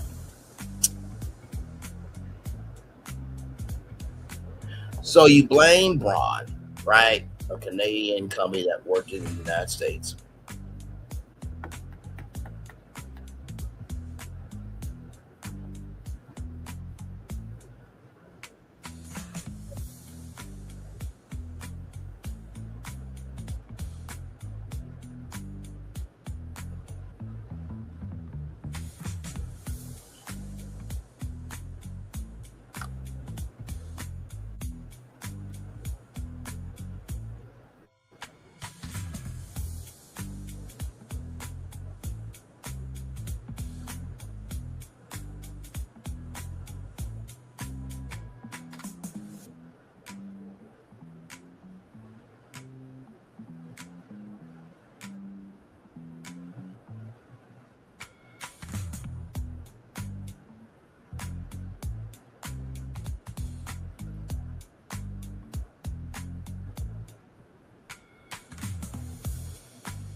Okay. Let's see here. Clough's scheme was a house of cards and an iota due intelligence by the middleman earning paid to sell the investment would have demonstrated this investment was not safe for anyone. Schmidt relied on personal relationships and word of mouth referrals to obtain investors. Schmidt typically solicited investors in person, over the phone, via email for the cloth offering. Schmidt solicited over $30 million in investment for the cloth offering, of which approximately $30 million remains outstanding. Schmidt was cloth salesman and broker, raising money for cloth throughout the Midwest. Smith negligently relied on only representations from cloth when recommending the investment to plaintiff rather than confirming anything with third parties or looking into Braun or CWML's finances or the principal previous Ponzi scheme. During this time, Clough made representations and provided purported contracts, emails, and other information to Schmidt, which Schmidt negligently believed to be true and accurate without investigating the obvious holes in the story that were far too good to be true. Schmidt proceeded to sell plaintiff and the class investment in the Clough offering by regurgitating lies told by Clough. Schmidt acted as gatekeeper of information for Clough. Plaintiff reasonably relied on Schmidt's due diligence on the investment representations that they were actually investing in specific projects rather than Clough's personal piggy bank. Rather than rely on any substantive investigation of its own, Schmidt relied on the fact that Clough kept paying as sufficient evidence that the apparent Ponzi scheme was legitimate. Schmidt was taken hook, line, and sinker by Clough and did not bother to do his own independent due diligence with promoting the Ponzi scheme. Schmidt kept his head down the sand for so long as the loan payments kept coming in from Clough and impaired Clough's absurd lie when payments did not come as promised. Now Schmidt is trying to keep investors at bay by promising a miracle in the Canadian bankruptcy, the same tool employed by the last reiteration of the Ponzi scheme, crystal wealth. My God.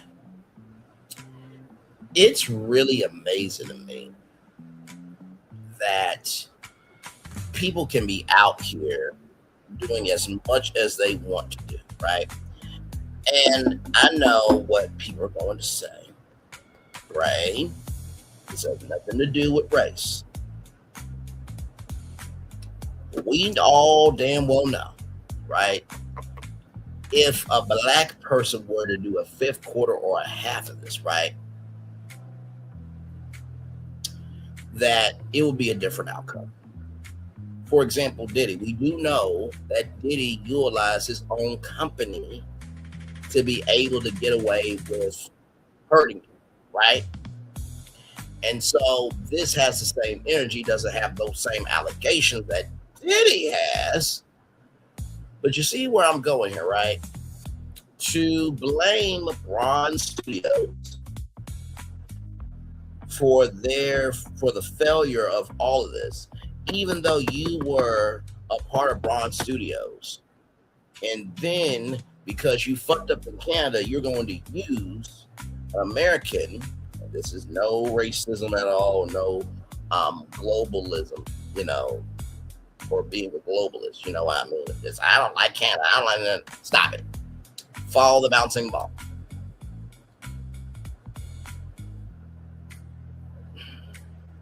James Clough sounds like a Colonel Tom Parker. You know who Colonel Tom Parker is? Colonel Tom Parker, right, was the manager for Elvis Presley, right? And he had his own shit, right? He had his own shit. He had gambling problems.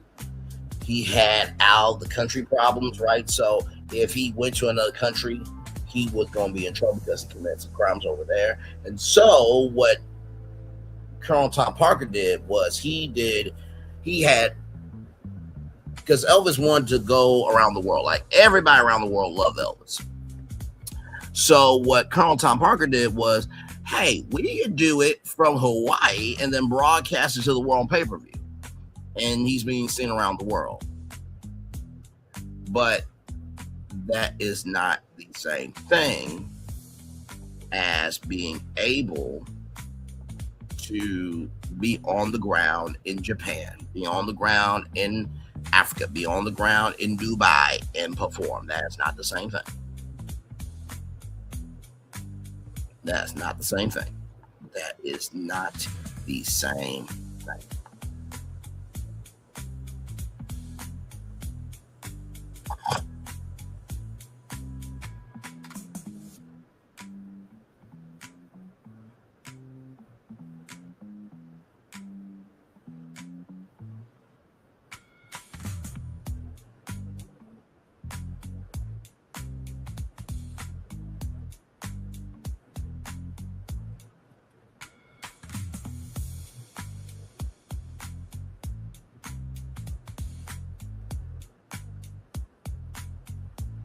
So, all right, I'm still looking up something real quick here. Sorry. Oh my God.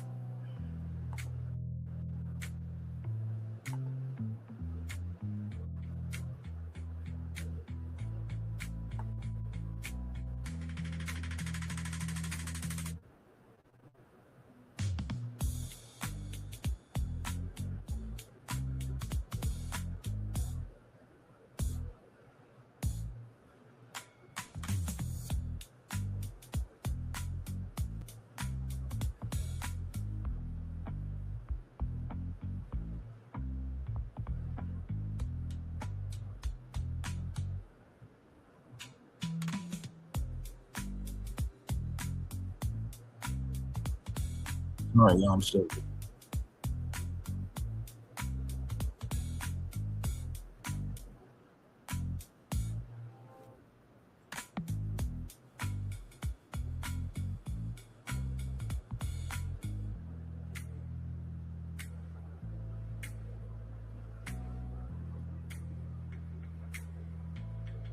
Sorry, y'all, I'm still looking up something.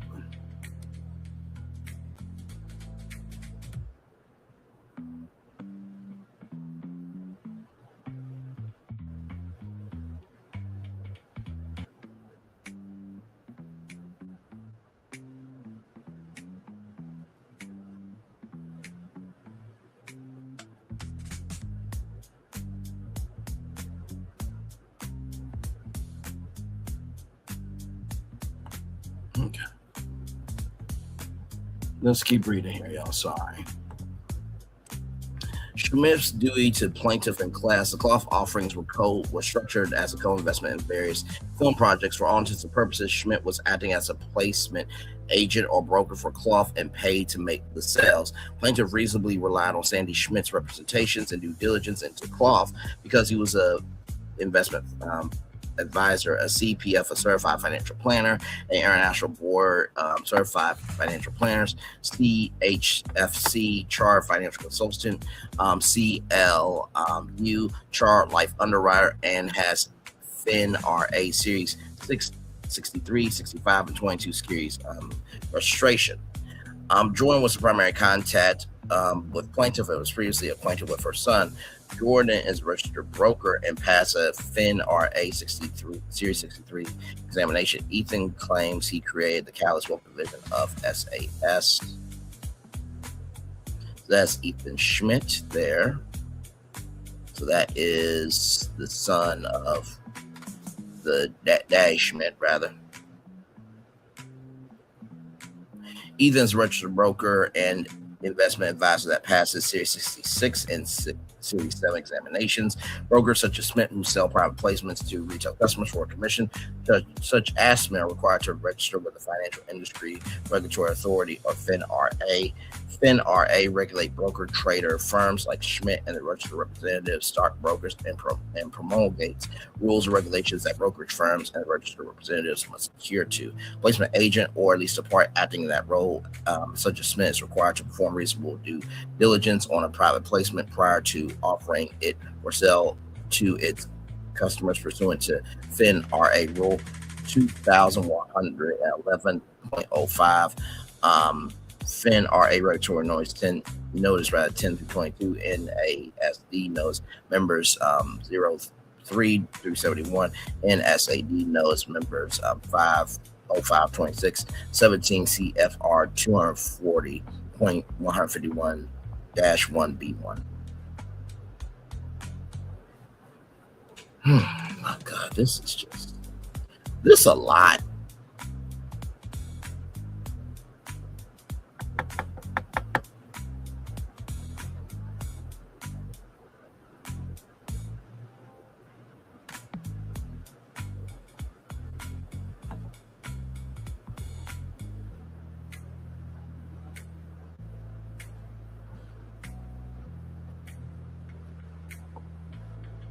Sorry, y'all.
Sorry, I'm doing something.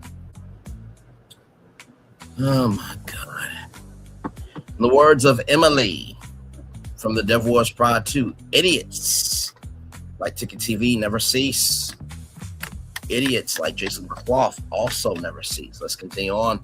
SEC regulation, best interest regulation B1 provides Smith as a placement agent owe the following duties to plaintiff and the class care obligation. The broker, dealer, or natural person who's an associated person of a broker or dealer in making the recommendation exercises reasonable diligence, care, and skill to understand the potential risks, rewards, and costs associated with the recommendation, and having reasonable bias to believe that the recommendation could be in the best interest of at least some retail customers. B, having a reasonable bias to believe that the recommendation is in the best interest of a particular retail customer based on that retail customer's investment profile. And the potential risk, rewards, and costs associated with the recommendation, and does not place the financial or investment or the investment of the broker, dealer, or such natural person ahead of the interest of the retail consumer.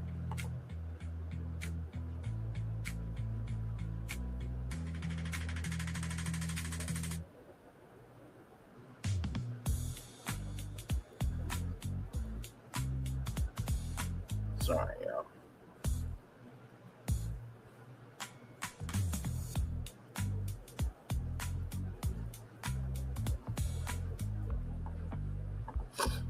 Okay.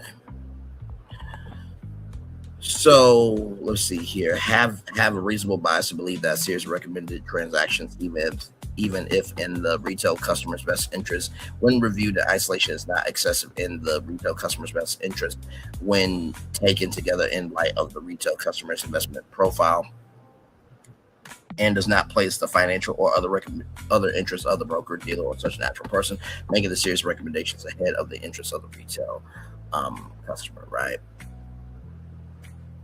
In order to ensure that it has fulfilled its responsibilities, FINRA requires that a broker, dealer, and a Regulation B offering must at minimum conduct a reasonable investigation concerning the issuer and its management, the business prospects of the issuer, assets to be held or to be acquired by the issuer, claims being made, and the intended use of proceeds of the offering. Schmidt had a duty to conduct a reasonable investigation in connection with the offering, notwithstanding that a sequential offering may be for the same issuer.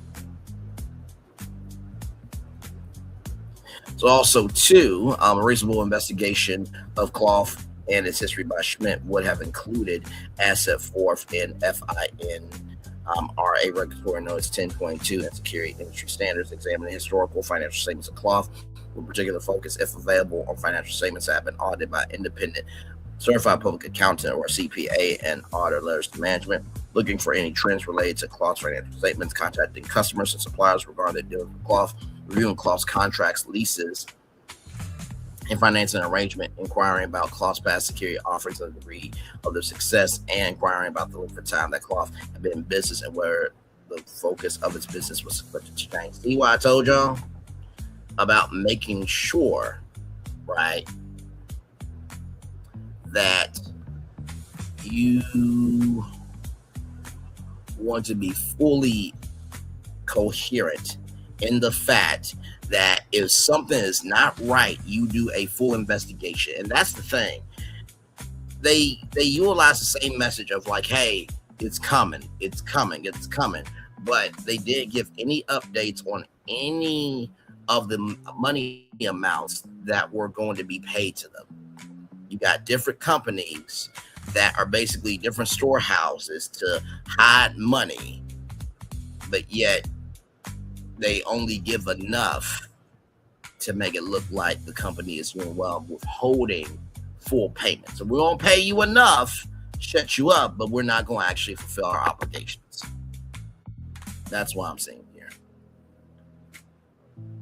And then right here in that same 1022, inquiring about the viability and value of any movies funded by cloth, inquiring about the industry which cloth operates in the competitive position of cloth, and requesting any business plan, business model, or description or other description of the business intentions of cloth and its management and their expectations for the business, and analyzing management of some management assumptions upon which any business forecast is biased. A broker / dealership tests models of information from representative assets to validate projected returns, even break-even points, and similar information provided to investors. Same thing here. A reasonable investigation of cloth's assets and facilities should include carefully examining any reports by third-party experts that may raise red flags, obtaining an expert opinion from auditors and financial experts and others as necessary to form a basis for determining the sustainability of the investment prior to recommending the security to advisors, inquiring about previous or potential regulatory or disciplinary problems of the issuer, obtaining a credit check of cloth. So basically, you know how like there's a credit report, there would need to be a credit check to see if he is good people of being responsible with his finances, right? Just like how, you know, the U.S. has an F rating for their credit history. Yeah.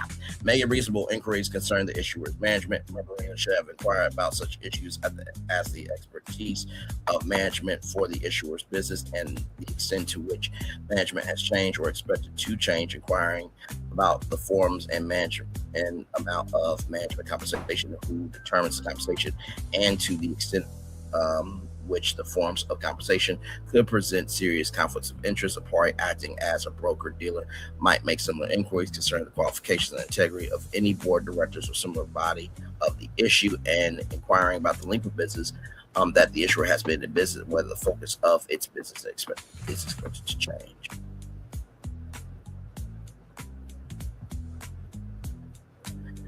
A reasonable bias suitability requires that a broker dealer, one, perform reasonable diligence to understand the potential risks and rewards associated with a recommended security or strategy, and two, determine whether the recommendation is suitable for at least some investors based on understanding a broker dealer can violate reasonable basis suitability under either prolong of the test. So I'm going to skip. Okay, wait a minute. Okay, here it is. This is important. I was about to say, it was basically saying just make sure you know what you're doing here. Okay, here we go. Cloth defaults. The cascades of defaults and lawsuits started in 2019, years prior to plaintiff's investment, culminating in 2 bankruptcy filings last year. In or about September 2022, the Ontario Securities Commission interviewed several individuals involved in the scheme. On or about July 19, 2023, Braun filed for bankruptcy protection in Vancouver, and Creative Wealth Entity offered to provide debtor in possession financing. The attempt to manipulate the bankruptcy system failed. On or about October 27, 2023, CWMF filed for bankruptcy protection in Ontario, Canada. The whole venture is a total loss, with whatever value was apparently transferred to C2 upon information and belief. Clough via C2 put more than $100 million into 4 Paramount movies in between August of 2022 and August 2023, including Mission Impossible: Dead Reckoning Part 1, Transformers: Rise of the Beast, Dungeons and Dragons: Arm of Thieves, and Babylon. Plaintiffs' investments placed by Schmidt. In January 2023, plaintiffs invested $1 million in CWMF via Series B note. Attached to Exhibit A and incorporate here. And plaintiff invested $1 million long before it should have been clear to Schmidt that they were dealing with a crook after multiple defaults and significant litigation in just 6 months before the Braun bankruptcy. The investment was a part of a $20 million loan to CWMF for the production of motion pictures. Jordan facilitated the transaction for Schmidt Fowler. The Series B note promised 12% interest paid monthly. Schmidt's compensation was never disclosed. Plaintiff's investment was a total loss. Plaintiff demand rescissions of her investment pursuant to Illinois securities law. So right here, plaintiff states claims on behalf of a class similarly situated investors in CWMF for negligent misrepresentation against Smith and fraudulent misrepresentation against Clough, which led to the class to lose money entrusted with defendants totaling over $80 million. Okay, plaintiff brings this case as class action on behalf of the classes of persons identified as follows. So Clough class. All persons who invested in the Clough offering from January 1st, 2020 to December 31st, 2023. Schmidt subclass, all persons who invested into in the Clough offering with Schmidt from January 1st, 2020 to December 31st, 2023. I was about to say 2033. My God, we're not there yet. Not there yet. Excluded from the proposed class and subclasses are defendants, their respective officers, directors, and employers, affiliates, legal representatives, heirs, successors, or assignees. Plaintiff reserves the right to amend the class definition as necessary. The members of the punitive classes are so numerous that joinder of all members are impracticable, I think.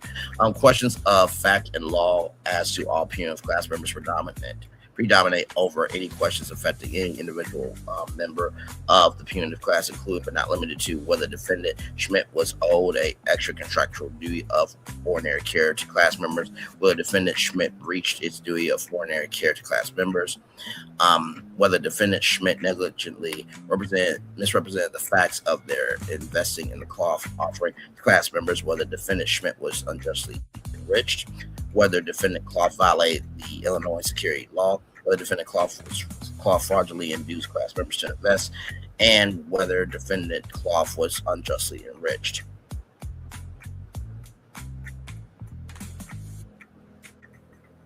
So here are the claims, right? So count 1, fraudulent misrepresentation, Clough class versus Jason Clough. So right here, Clough omitted that he was listed for funds for project CWMF funded. Clough omitted that funds were invested were being used to pay off all investors in failed projects. Clough represented that invested funds were being applied to specific projects. Clough represented that project funds were applied to profitable or soon would realize profit. Clough represented projects that represented that projects sold would be the only reason for delay was a setup with a credit facility with Commerce Bank. Clough omitted that commissions and fees were being paid to undisclosed individuals and entities. Clough represented that specific projects were profitable when in fact they lost money. Clough was a producer on projects he did not in fact produce. Clough omitted that the profits realized on successful projects were being used to pay investors on failed projects rather than return to investors in successful projects. Clough omitted investment in specific projects that were being commingled with other projects, And Clough omitted CMWF was just a flow through entity with no assets. Count 2, violation of 815 ILCS 512 IJ class versus Jason Clough. So at all times relevant, there exists in the Illinois statute entitled Illinois Securities Law of 1953.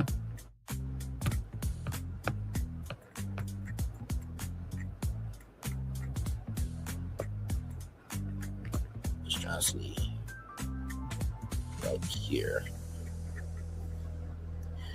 Pursuant to Section 12 of the ISL, it is unlawful for any person to employ any device, scheme, or artifice to defraud in connection with the sale or purchase of any security directly or indirectly. Clough issued numerous statements and other papers or documents touting the value of the investments and how the investment funds will be utilized. Clough's representation to the class to invest CWMF was performed in the course and scope of his employment as agent, control person, and owner of CWMF. The solicitation contained materially false and untrue statements, including misrepresentations of the value of projects, backing the notes and units, and how the funds will be utilized. Clough's solicitation to invest in the Clough offering omitted to state the following material and facts that were required to make the statement contained in the solicitation not misleading. That Clough was soliciting more funds than actually required for projects CWMF funded. B, that funds were being used to pay off all investors in failed projects. C, that commissions and fees were being paid to undisclosed individuals and entities. D, that specific projects were profitable when in fact they lost money. E, that Clough was a producer of projects that he did not in fact produce.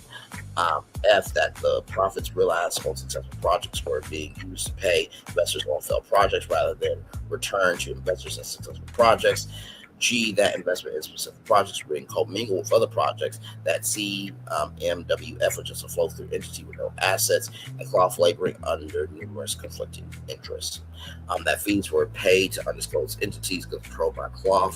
And then K, other material facts detailed here in count 3, Schmidt class versus Schmidt.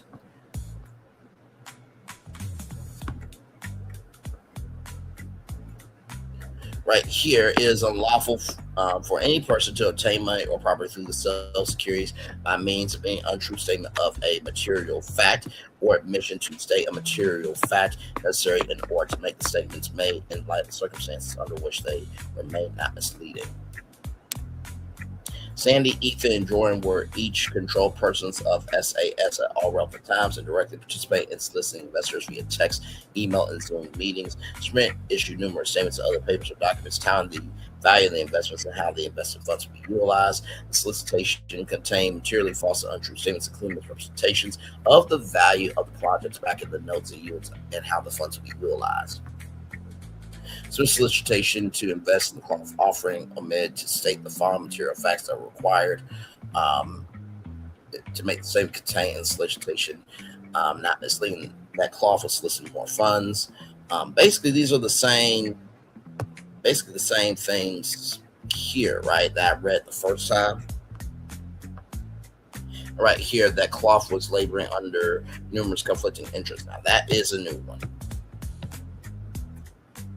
That fees were paid to undisclosed entities controlled by Roth and other material facts detailed herein. Count 4, negligent misrepresentation, Schmidt subclass for Schmidt defendants. Those who undertake any work or call for which in special skills required as a broker-dealer have a duty not only to exercise reasonable care in what they do, but also possess a standard minimal special knowledge and ability.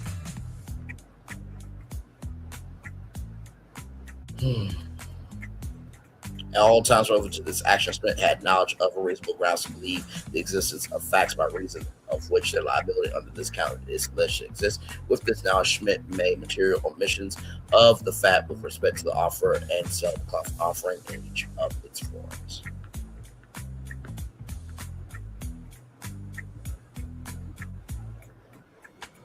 Count 5, unjust enrichment, cloth class versus cloth. Cloth received or retained the benefit from plaintiffs and the class, and inequity resulted. Cloth benefit from the sale of the investment in the cloth offering based on his fraudulent representations and his sales agent's negligent representations. Thus, all class members conferred benefit on cloth. Is inequitable for cloth to retain the benefits. The plaintiffs and the class were not aware of the true facts of the investment and did not benefit from the defendant's conduct. Cloth knowingly accepted the benefits of his unjust conduct. As a result of Schmidt's conduct, the amount of his unjust enrichment should be disgorged in an amount according to proof.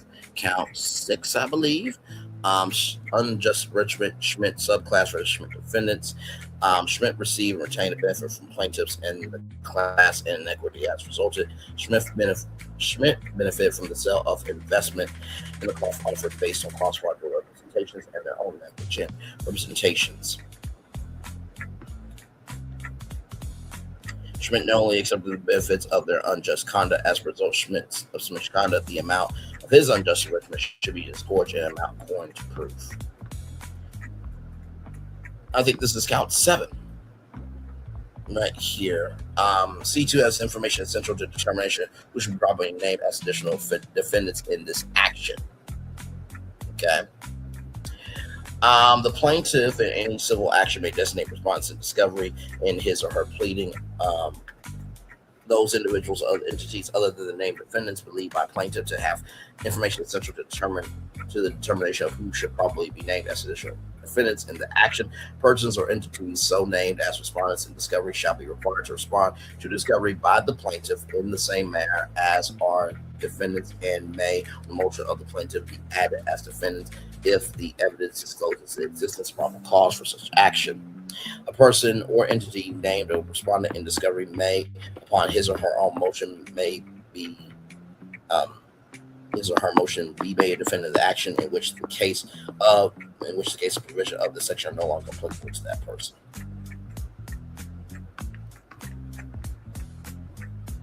And then, of course, right here, right? Let me just read all this here. Wherefore, plaintiff, on behalf of the class, prays for the judgment as defendants as follows: finding that this action satisfies the prerequisites for maintenance as a class action as set forth 735 ILCS 5/2 -801, and certifying the proposed class as defined herein, designating plaintiff as representative of the proposed class and Alexander N. Loftus, Esquire, as the counsel, attorney's fees, all actual and compensatory damages rather caused by defendant's breach, including loss of interest of reasonable cost in excess of $80 million, unit damages against Jason Clough in excess of $100 million, and any and all further relief that this court deems just and appropriate. Respectfully submit Alexander Loftus, one of the plaintiff's attorneys, Ross Good, Esquire, Loftus and Eisenberg, LTD, 161 North Corner Suite, 1600, Chicago, Illinois, 60601. Phone number 312-899-6625. That's 312-899-6625. That's 312-899-6625. Alex at LoftusandEisenberg.com. Ross at LoftusandEisenberg.com. Dated March 5th, 2024. And then here are all the exhibits, right? This is just showcasing. That was basically all the intel, right? That was all the intel. Now we're getting into the exhibits here. So this is basically just forms and documents saying how much the loan was and all that there. So I'm just going through. I listen, I knew when I saw 90 pages, I'm like, this motherfucking thing ain't 90 pages. We're going to read all that. I'm just showing you what we have here. I'm going to give my final thoughts here in a minute because this was a lot. Okay. And here Callus Wealth Management. This was a PowerPoint presentation there. Okay. I can't turn it. I don't think. Oh, look at that. Wow, look at that. All right, good. See, tools are useful. Okay. That hurt my head like this. It hurt. Anyway, here is all this.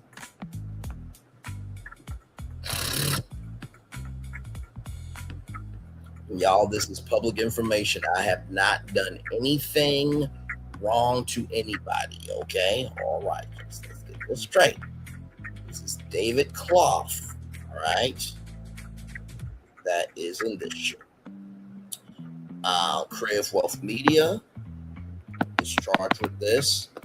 Ron Studios is a part of this, but they have nothing to actually do with this.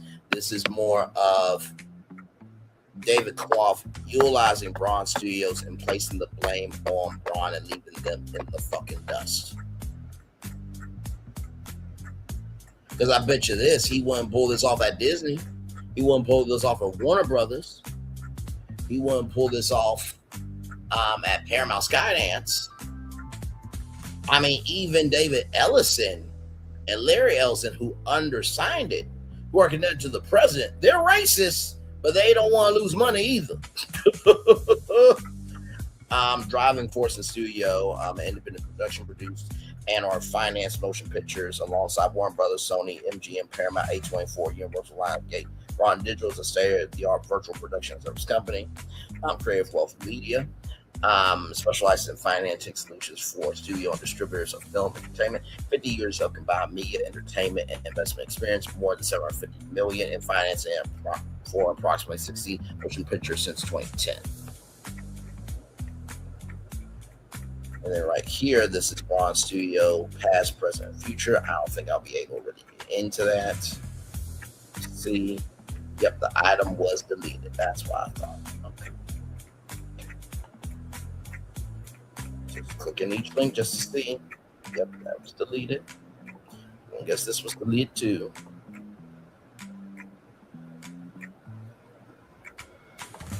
Okay, so this was the opening for Haley and the Hero Hearts. Here we go.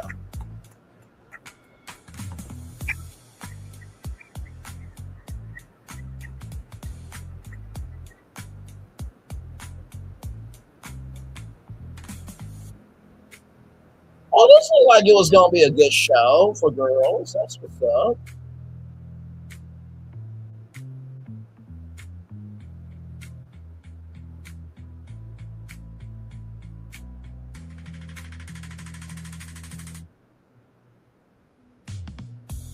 I think the saddest thing about this, or one of the saddest things, is the fact that, hang on, let me remove that.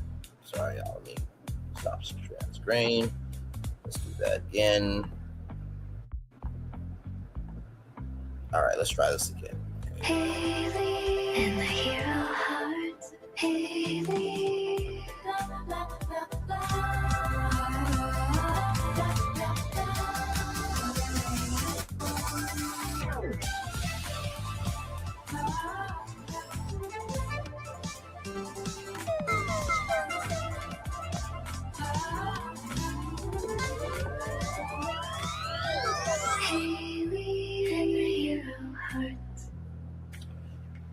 And then right here was Fables, but unfortunately that is no longer with us.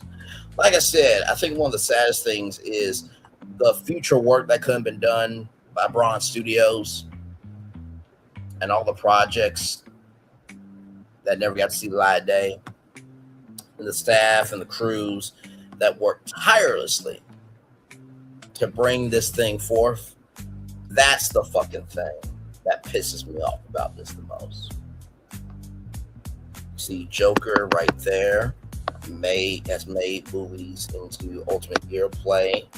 Netflix animated movie, clocks 37.6 million views in the first month. And then right here, look at this. Braun Studios is a rising Canadian powerhouse in content production.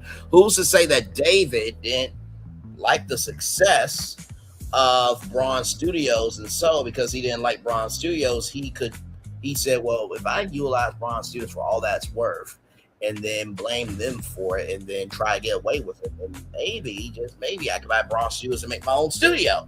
That could happen.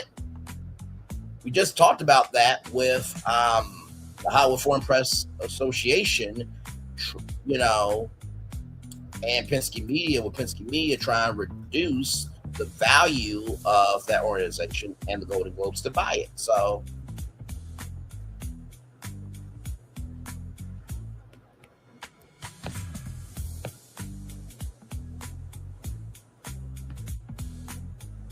as you can see here, they were keeping up with everything. Okay, BT Stars, shout out to them. Black Focus Networks there. Spike is no longer around. That is now the Paramount Network. Showtime is no longer around. They folded that into Paramount Plus in a dumbass of a fashion move from Paramount.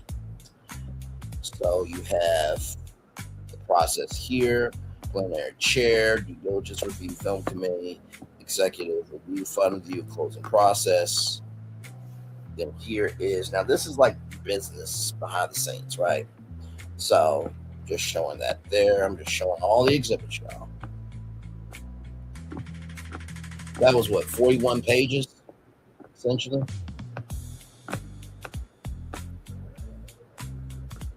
That we read here.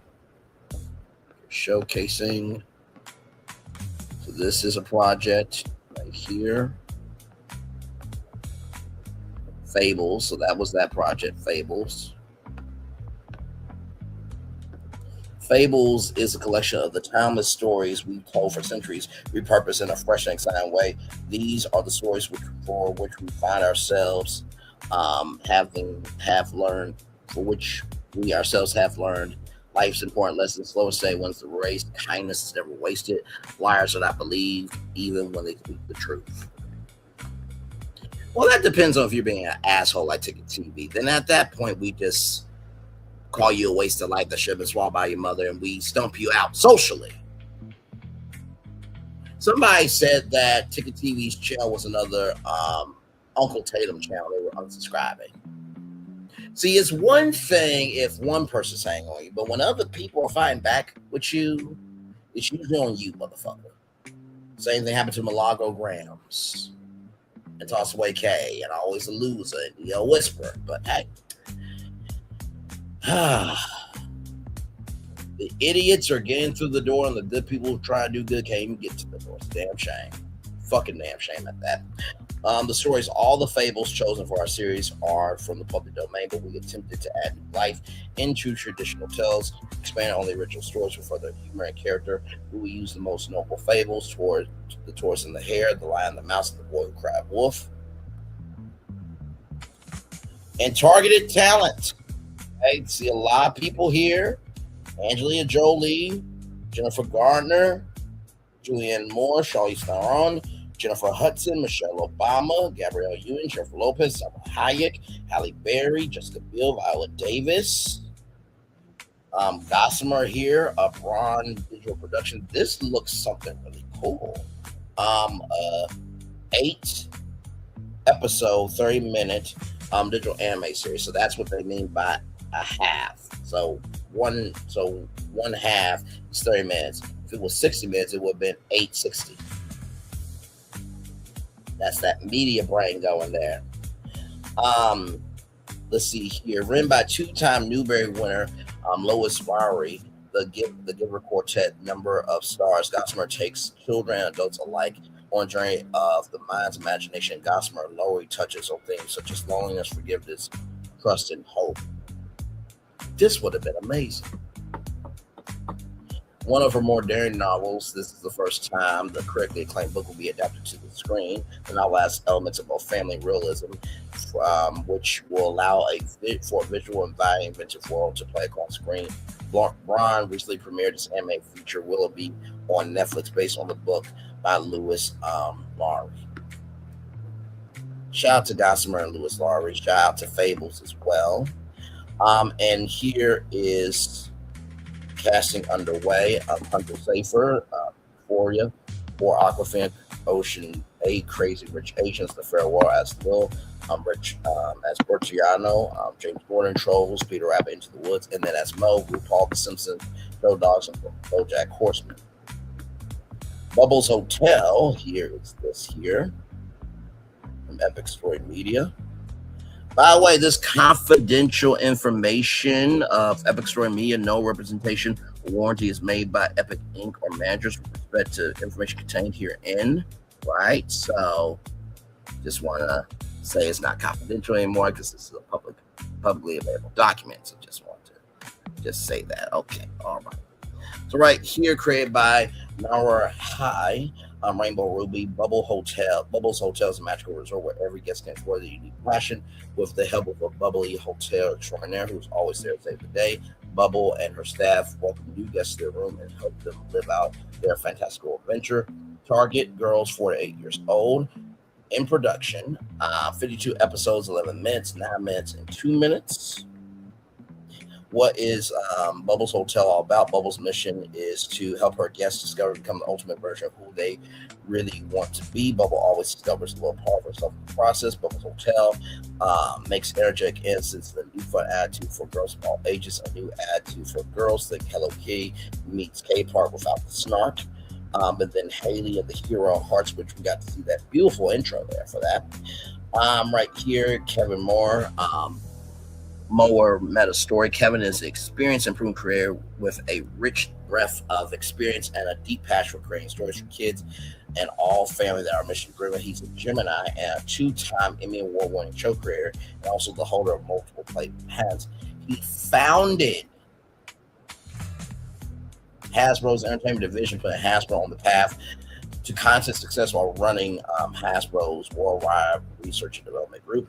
Kevin's also the founder of Mower Meta Story, is broadly known as the franchise story doctor for the kids and all the family entertainment business clients. That includes DreamWorks Animation, Universal DC Comics, Warner Games, Mattel, Lego, Briar, and many more rather. Kevin's also the co-founder and CEO of Huge Play Premium direct-to-consumer toys. Beyond a good nurturing community and home life, I believe stories are the greatest, most lasting impact we can have on the future of our children and the children in the future.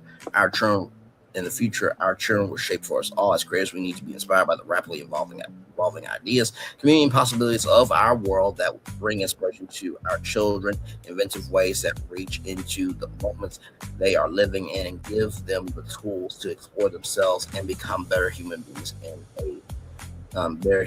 shaping a better world. What Haley's all about, learning how to deal with your big emotions.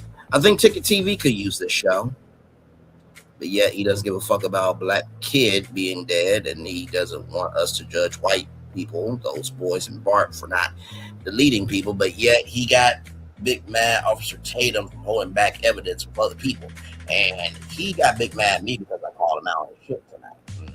But if he can't take information from adult, I'm sure he can't take any information from a children's show. Maybe his brain is from 4 to 8 years old. We don't know. I mean, some brains did not develop after the age of 26. And then here is Jason Clough here.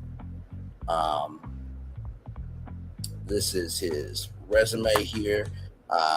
He has worked on Apple's TV, Tom Hanks' World War II film, Greyhound. He's worked on the morning show, the upcoming film release Candyman. He was a director of Braun Media Group. He joined Braun Studios in September 2014 as a key strategic and financial and investor management role.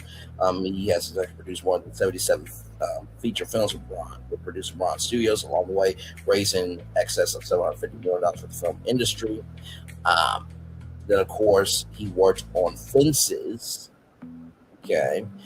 Paramount, Joaquin Phoenix led Joker, Warner Brothers, Charlize Theron led Bombshell, Lionsgate, Adam's Family, MGM Studios, Good Liar, Warner Brothers, Queen and Slim, Universal. Here's Sandy Schmidt here, and all his credentials here. He earned his BS. That's Bachelor of Science, not bullshit, in accounting from the University of Illinois at Chicago. He also earned financial credentials of CFP, Certified Financial Planner, International Board Certified Financial Planners, CHFC, Char Financial Consultant, CLU, Char Life Underwriter, and has FINRA Series 6, 63, 65, and 22 securities registration. And then here is Ethan Schmidt. the son of, the son of Sandy Schmidt. My bad, y'all. I'm right here. So he's a certified planner, CPF, chart, retirement plan counselor, CRPC, licensed insurance advisor, holds Security 7 and Series 66 securities registrations with FINRA.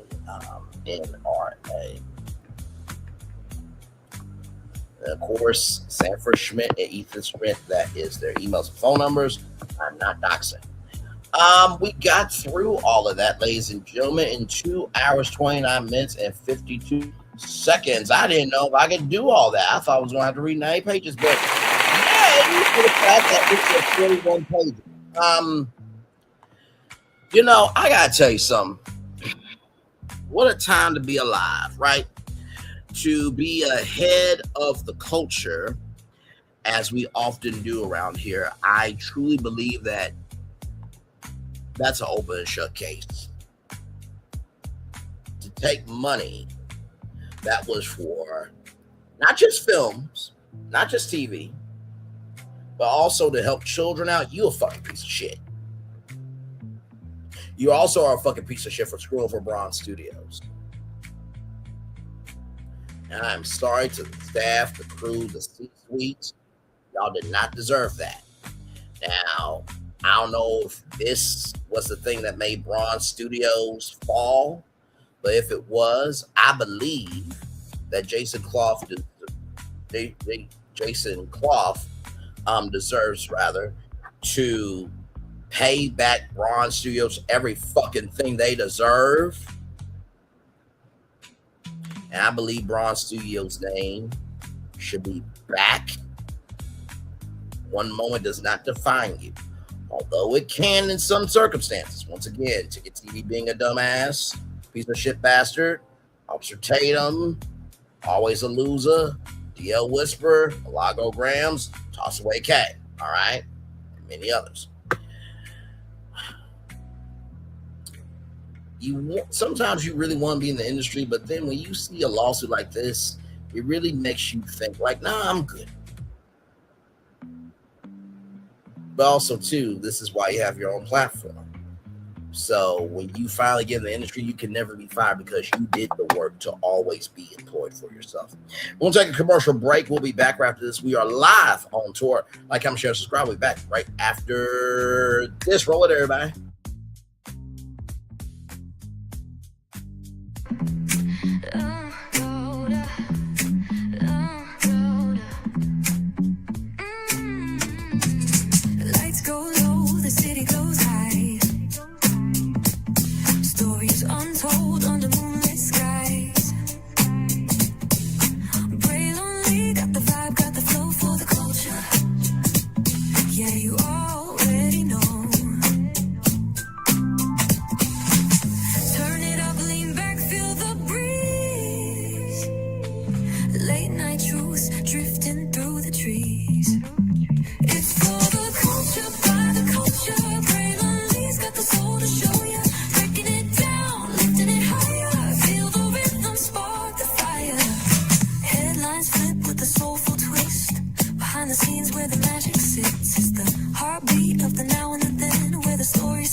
Waiting and lower is available, but either way we gotta go on tour. It's Braylon Lee's virtual where the culture makes its move. Feel the love, feel the truth. This is us, this is you. From the unknown, the unembraced and more. This show, this brand, and the possibilities of what can be is all here for you. I'm just a kid from the rock, trying to be a rock for people, trying to make it best they can to become. Being moved is a creator of power to lift up all of us, not just a selective few. For the culture, by the culture, here we be, brilliantly bringing life to your screen. Feel the soul, feel the truth, we're free. Trust and believe it's entertainment, news done away with. Brilliantly, spotlight sharp like a diamond shine. We see the stars, but the stories align.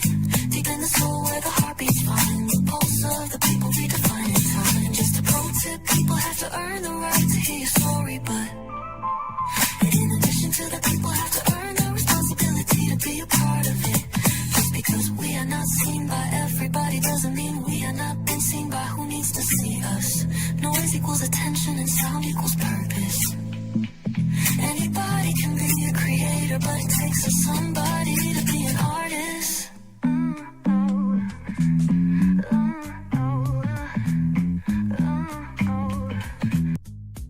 Introducing the greatest escape in the Caribbean, the island you've been waiting for. Welcome to the Great Life on Great Stirrup Cay. This is the greatest pool you've ever seen life, 28,000 square feet of it, and the epic water park life.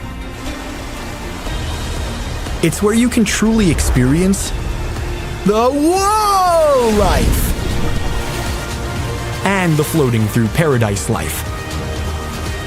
It's time to escape to a mind-blowing, sky-high tower of water slides and the Here We Go life. Escape to the One More Please Wherever You Please life and kick it into high gear.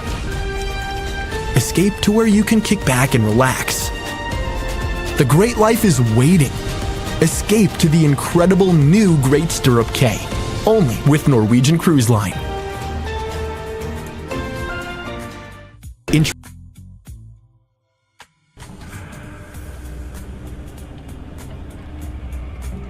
I got a question for you. What does this city know about luxury? Huh? What does a town that's been to hell and back know about the finer things in life? Well, I'll tell you, more than most. You see, it's the hottest fires that make the hardest steel. Add hard work and conviction, and the know-how that runs generations deep in every last one of us. That's who we are. That's our story. Now, it's probably not the one you've been reading in papers, the one being written by folks who've never even been here and don't know what we're capable of. Because when it comes to luxury, it's as much about where it's from as who it's for. Now, we're from America, but this isn't New York City, or the Windy City, or Sin City, and we're certainly no one's Emerald City.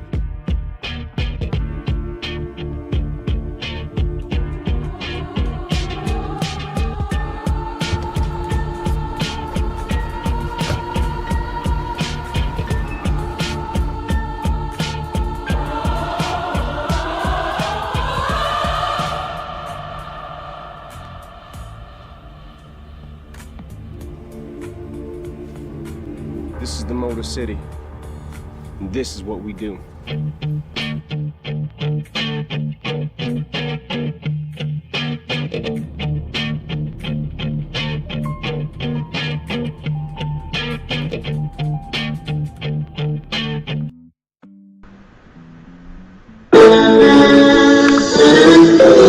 Sweet morning dew, one look at you, and it was plain to see you were my destiny. God, you were found. I come from nothing. Our son is your son. Welcome to the celebration.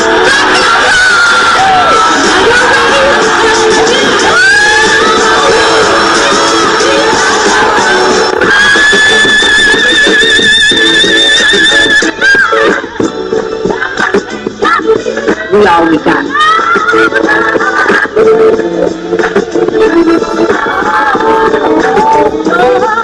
I'm see that. Don't you leave here today with happiness. I want you to leave here with joy.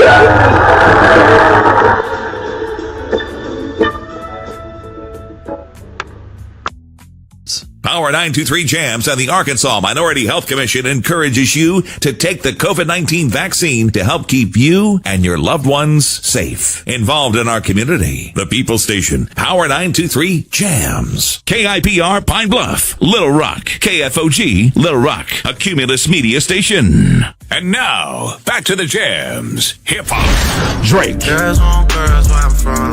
Yeah, well, girls want girls where R&B. J. Howell. Just 'cause I love you and you love me. And now, bumping back-to-back continuous music with another fresh new jam. Heard here first on the People Station, Power 923 Jams. McDonald's, ba-da-ba-ba-ba. I'm loving it. McDonald's, ba-da-ba-ba-ba. I'm loving it. McDonald's, ba-da-ba-ba-ba. I'm loving it. I love you so much. I tell you thrice. Welcome back into Brainley's virtual tour live.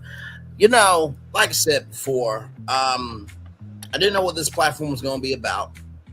Didn't know who I was going to be on it. Didn't know who I would connect with.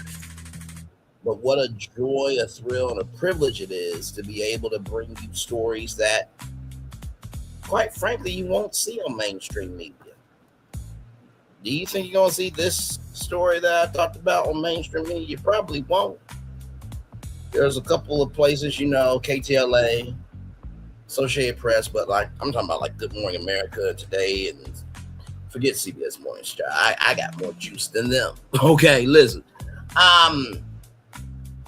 No, you won't. You won't see this type of detailed coverage of this. And if a guy from Canada can hurt a movie studio that could have done great work, imagine what other corruption is happening in Hollywood. Imagine what other corruptions is happening in other industries.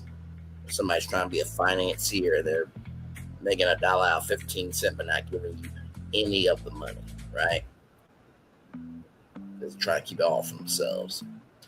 What you do has consequences. That's the first thing I want to tell you, right?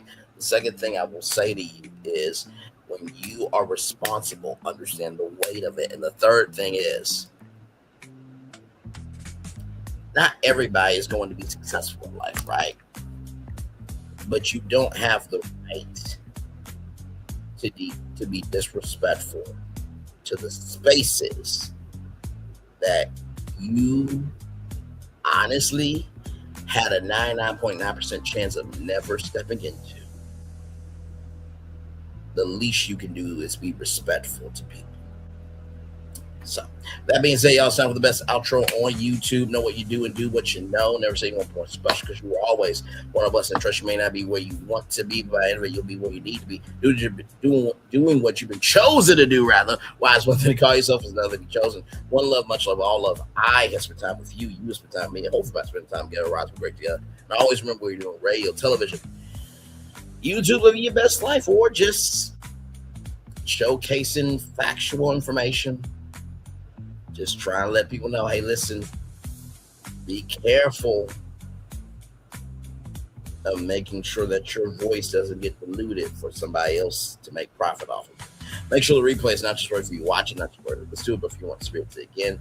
I love you. I value you. I embrace you all. Always remember, mercy, love, you gotta give mercy, love, you gotta give mercy, love, you gotta give it. Wherever obstacle you overcome, where success you have achieved upon this particular day, I'm extremely proud of you, but no one else is proud of you. Be proud of your damn self. And finally, y'all, recognize this: the first shall be last, the last shall be first. The first shall be last, and the last shall be first. The first shall be last, and the last shall be first. There's been a lot of people being last, doing the right thing for a long time. They're about to be first in life. There's a lot of people who've been first have been doing a lot wrong, like TV, Officer Tatum and David Clough and Milagro Grams and Toss Away K and Always a Loser and Leo Whisperer. But they're going to be last. Just make sure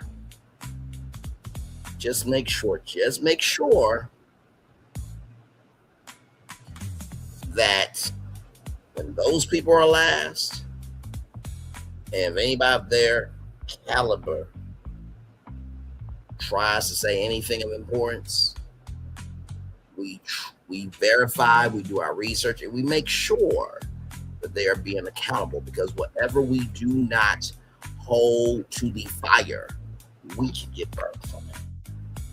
Amen. Amen. Commercial break and fireworks coming your way for the day that was, for the day that's come, for the blessings on the way for you, me, all of us, as a society, as a people, as culture. I feel the love. After the right back to you. Good night, everybody. Love y'all. Peace.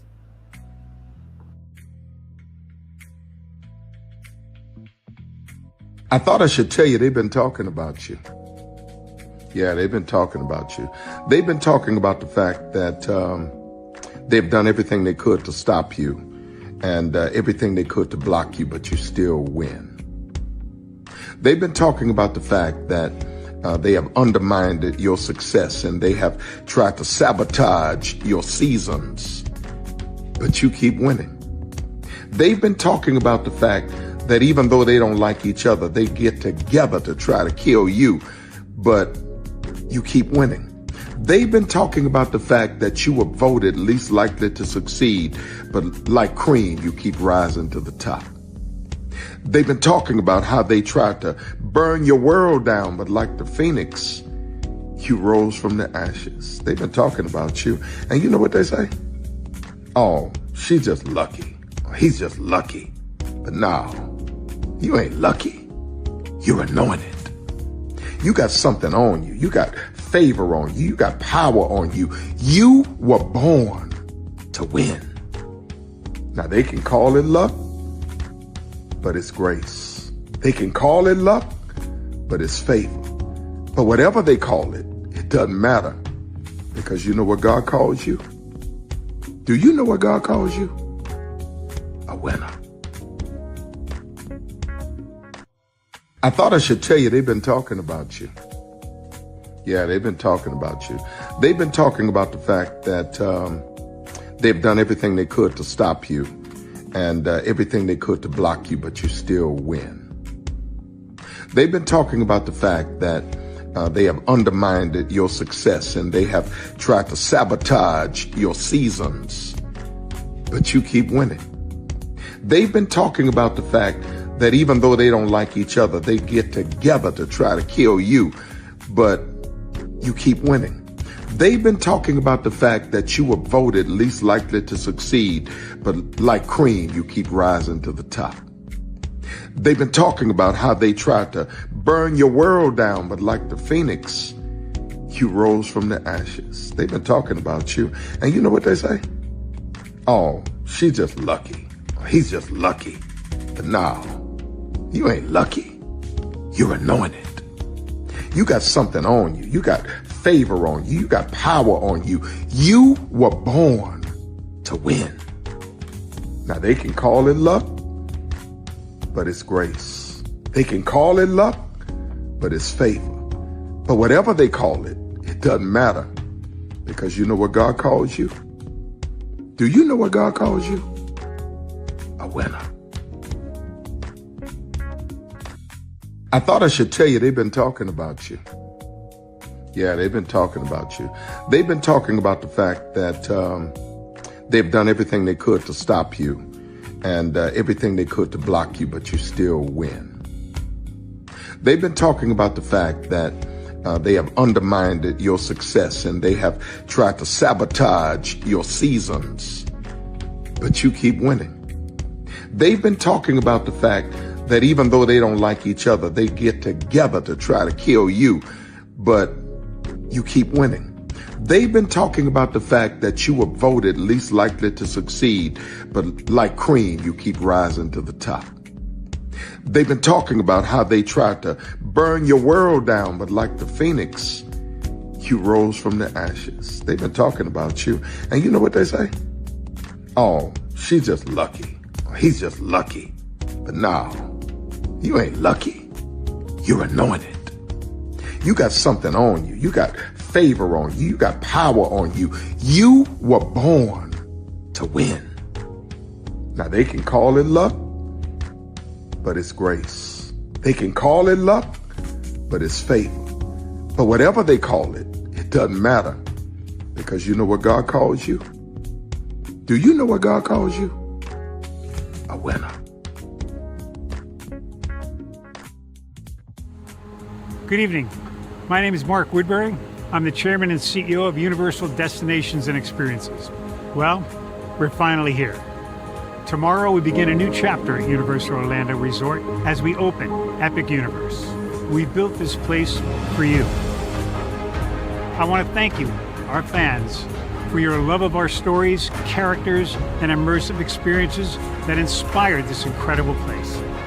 Epic Universe represents over 8 years of meticulous planning, immense creativity, and innovation, combined with unmatched craftsmanship and operational excellence on the part of thousands of people who have brought to life the stories and characters that live beyond each of Epic's portals.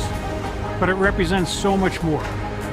Your love of Universal and the deep connections we've shared together here in Orlando over the past 30 years inspired us to dream bigger and to push the boundaries to create something extraordinary for you and for generations of fans and families to come. And tomorrow, as we open Epic Universe, I can't wait for you to experience this place for yourself. Now it's your turn to step inside, to lose yourself, and to share this place with the ones you love most. As we open this park, we hope your world becomes a little more epic. Tomorrow, Epic Universe becomes yours.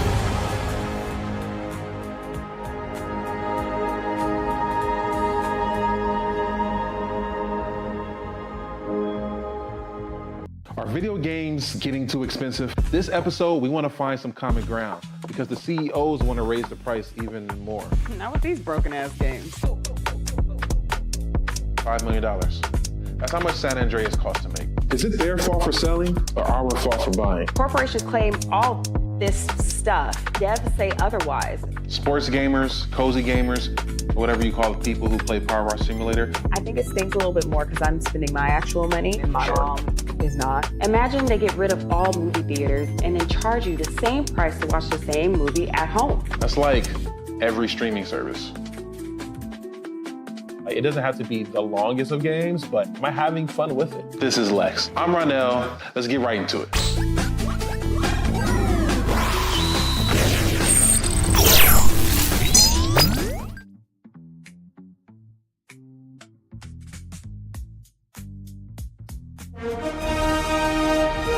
Prepare for a journey beyond imagination, beyond belief, beyond anything you've experienced before. Universal Epic Universe, a new theme park where you'll step through extraordinary portals to 5 immersive worlds. Prepare for a cosmic voyage of discovery, an isle of fire-breathing excitement, a shadowy world of monsters and mystery, new wonders in the wizarding world, and a new way to play. Plus the splendor of a magnificent resort hotel overlooking the park. It's all new excitement at Universal Orlando Resort. A week's worth of vacation thrills with 4 amazing theme parks, a variety of spectacular themed hotels, and incredible dining and entertainment. It's all at Universal Orlando Resort, where you'll find new adventures every day. Explore the astonishing worlds of Universal Epic Universe at Universal Orlando Resort. Because here's the thing, a good streamer can find other content. Because here's the thing, a good streamer can find other content. Because here's the thing, a good streamer can find other content. Because here's the thing, a good streamer can find other content. Because here's the thing, a good streamer can find other content. Because here's the thing, a good streamer can find other content. Because I've been moving on my own accord, covering Black culture. There is more to life. I heard that, friend. Braylon, shout out to Braylon. Make sure y'all go follow Braylon in case y'all haven't. I love your content. I've been moving on my own accord, covering Black culture. There is more to life. I heard that, friend. Braylon, shout out to Braylon. Make sure y'all go follow Braylon in case y'all haven't. I love your content. I've been moving on my own accord, covering Black culture. There is more to life. I heard that, friend. Braylon, shout out to Braylon. Make sure y'all go follow Braylon in case y'all haven't. I love your content. Child, Braylon been over there doing his thing, minding his GD business, staying out of trouble, trying to get the folks some positive stuff to talk about. Besides lying all the damn time. Child, Braylon been over there doing his thing, minding his GD business, staying out of trouble, trying to get the folks some positive stuff to talk about. Besides lying all the damn time. Child, Braylon been over there doing his thing, minding his GD business, staying out of trouble, trying to get the folks some positive stuff to talk about. Besides lying all the damn time. Child, Braylon been over there doing his thing, minding his GD business, staying out of trouble, trying to get the folks some positive stuff to talk about. Besides lying all the damn time. Power 923 Jams and the Arkansas Minority Health Commission encourages you to take the COVID-19 vaccine to help keep you and your loved ones safe. Involved in our community, the People Station, Power 923 Jams. KIPR Pine Bluff, Little Rock, KFOG, Little Rock, a Cumulus Media Station. And now, back to the jams. Hip-hop. Drake. Girls want girls where I'm from. Yeah, well, girls want girls where R&B. J. Howell. Just 'cause I love you and you love me. And now, bumping back-to-back continuous music with another fresh new jam. Heard here first on the People Station, Power 923 Jams.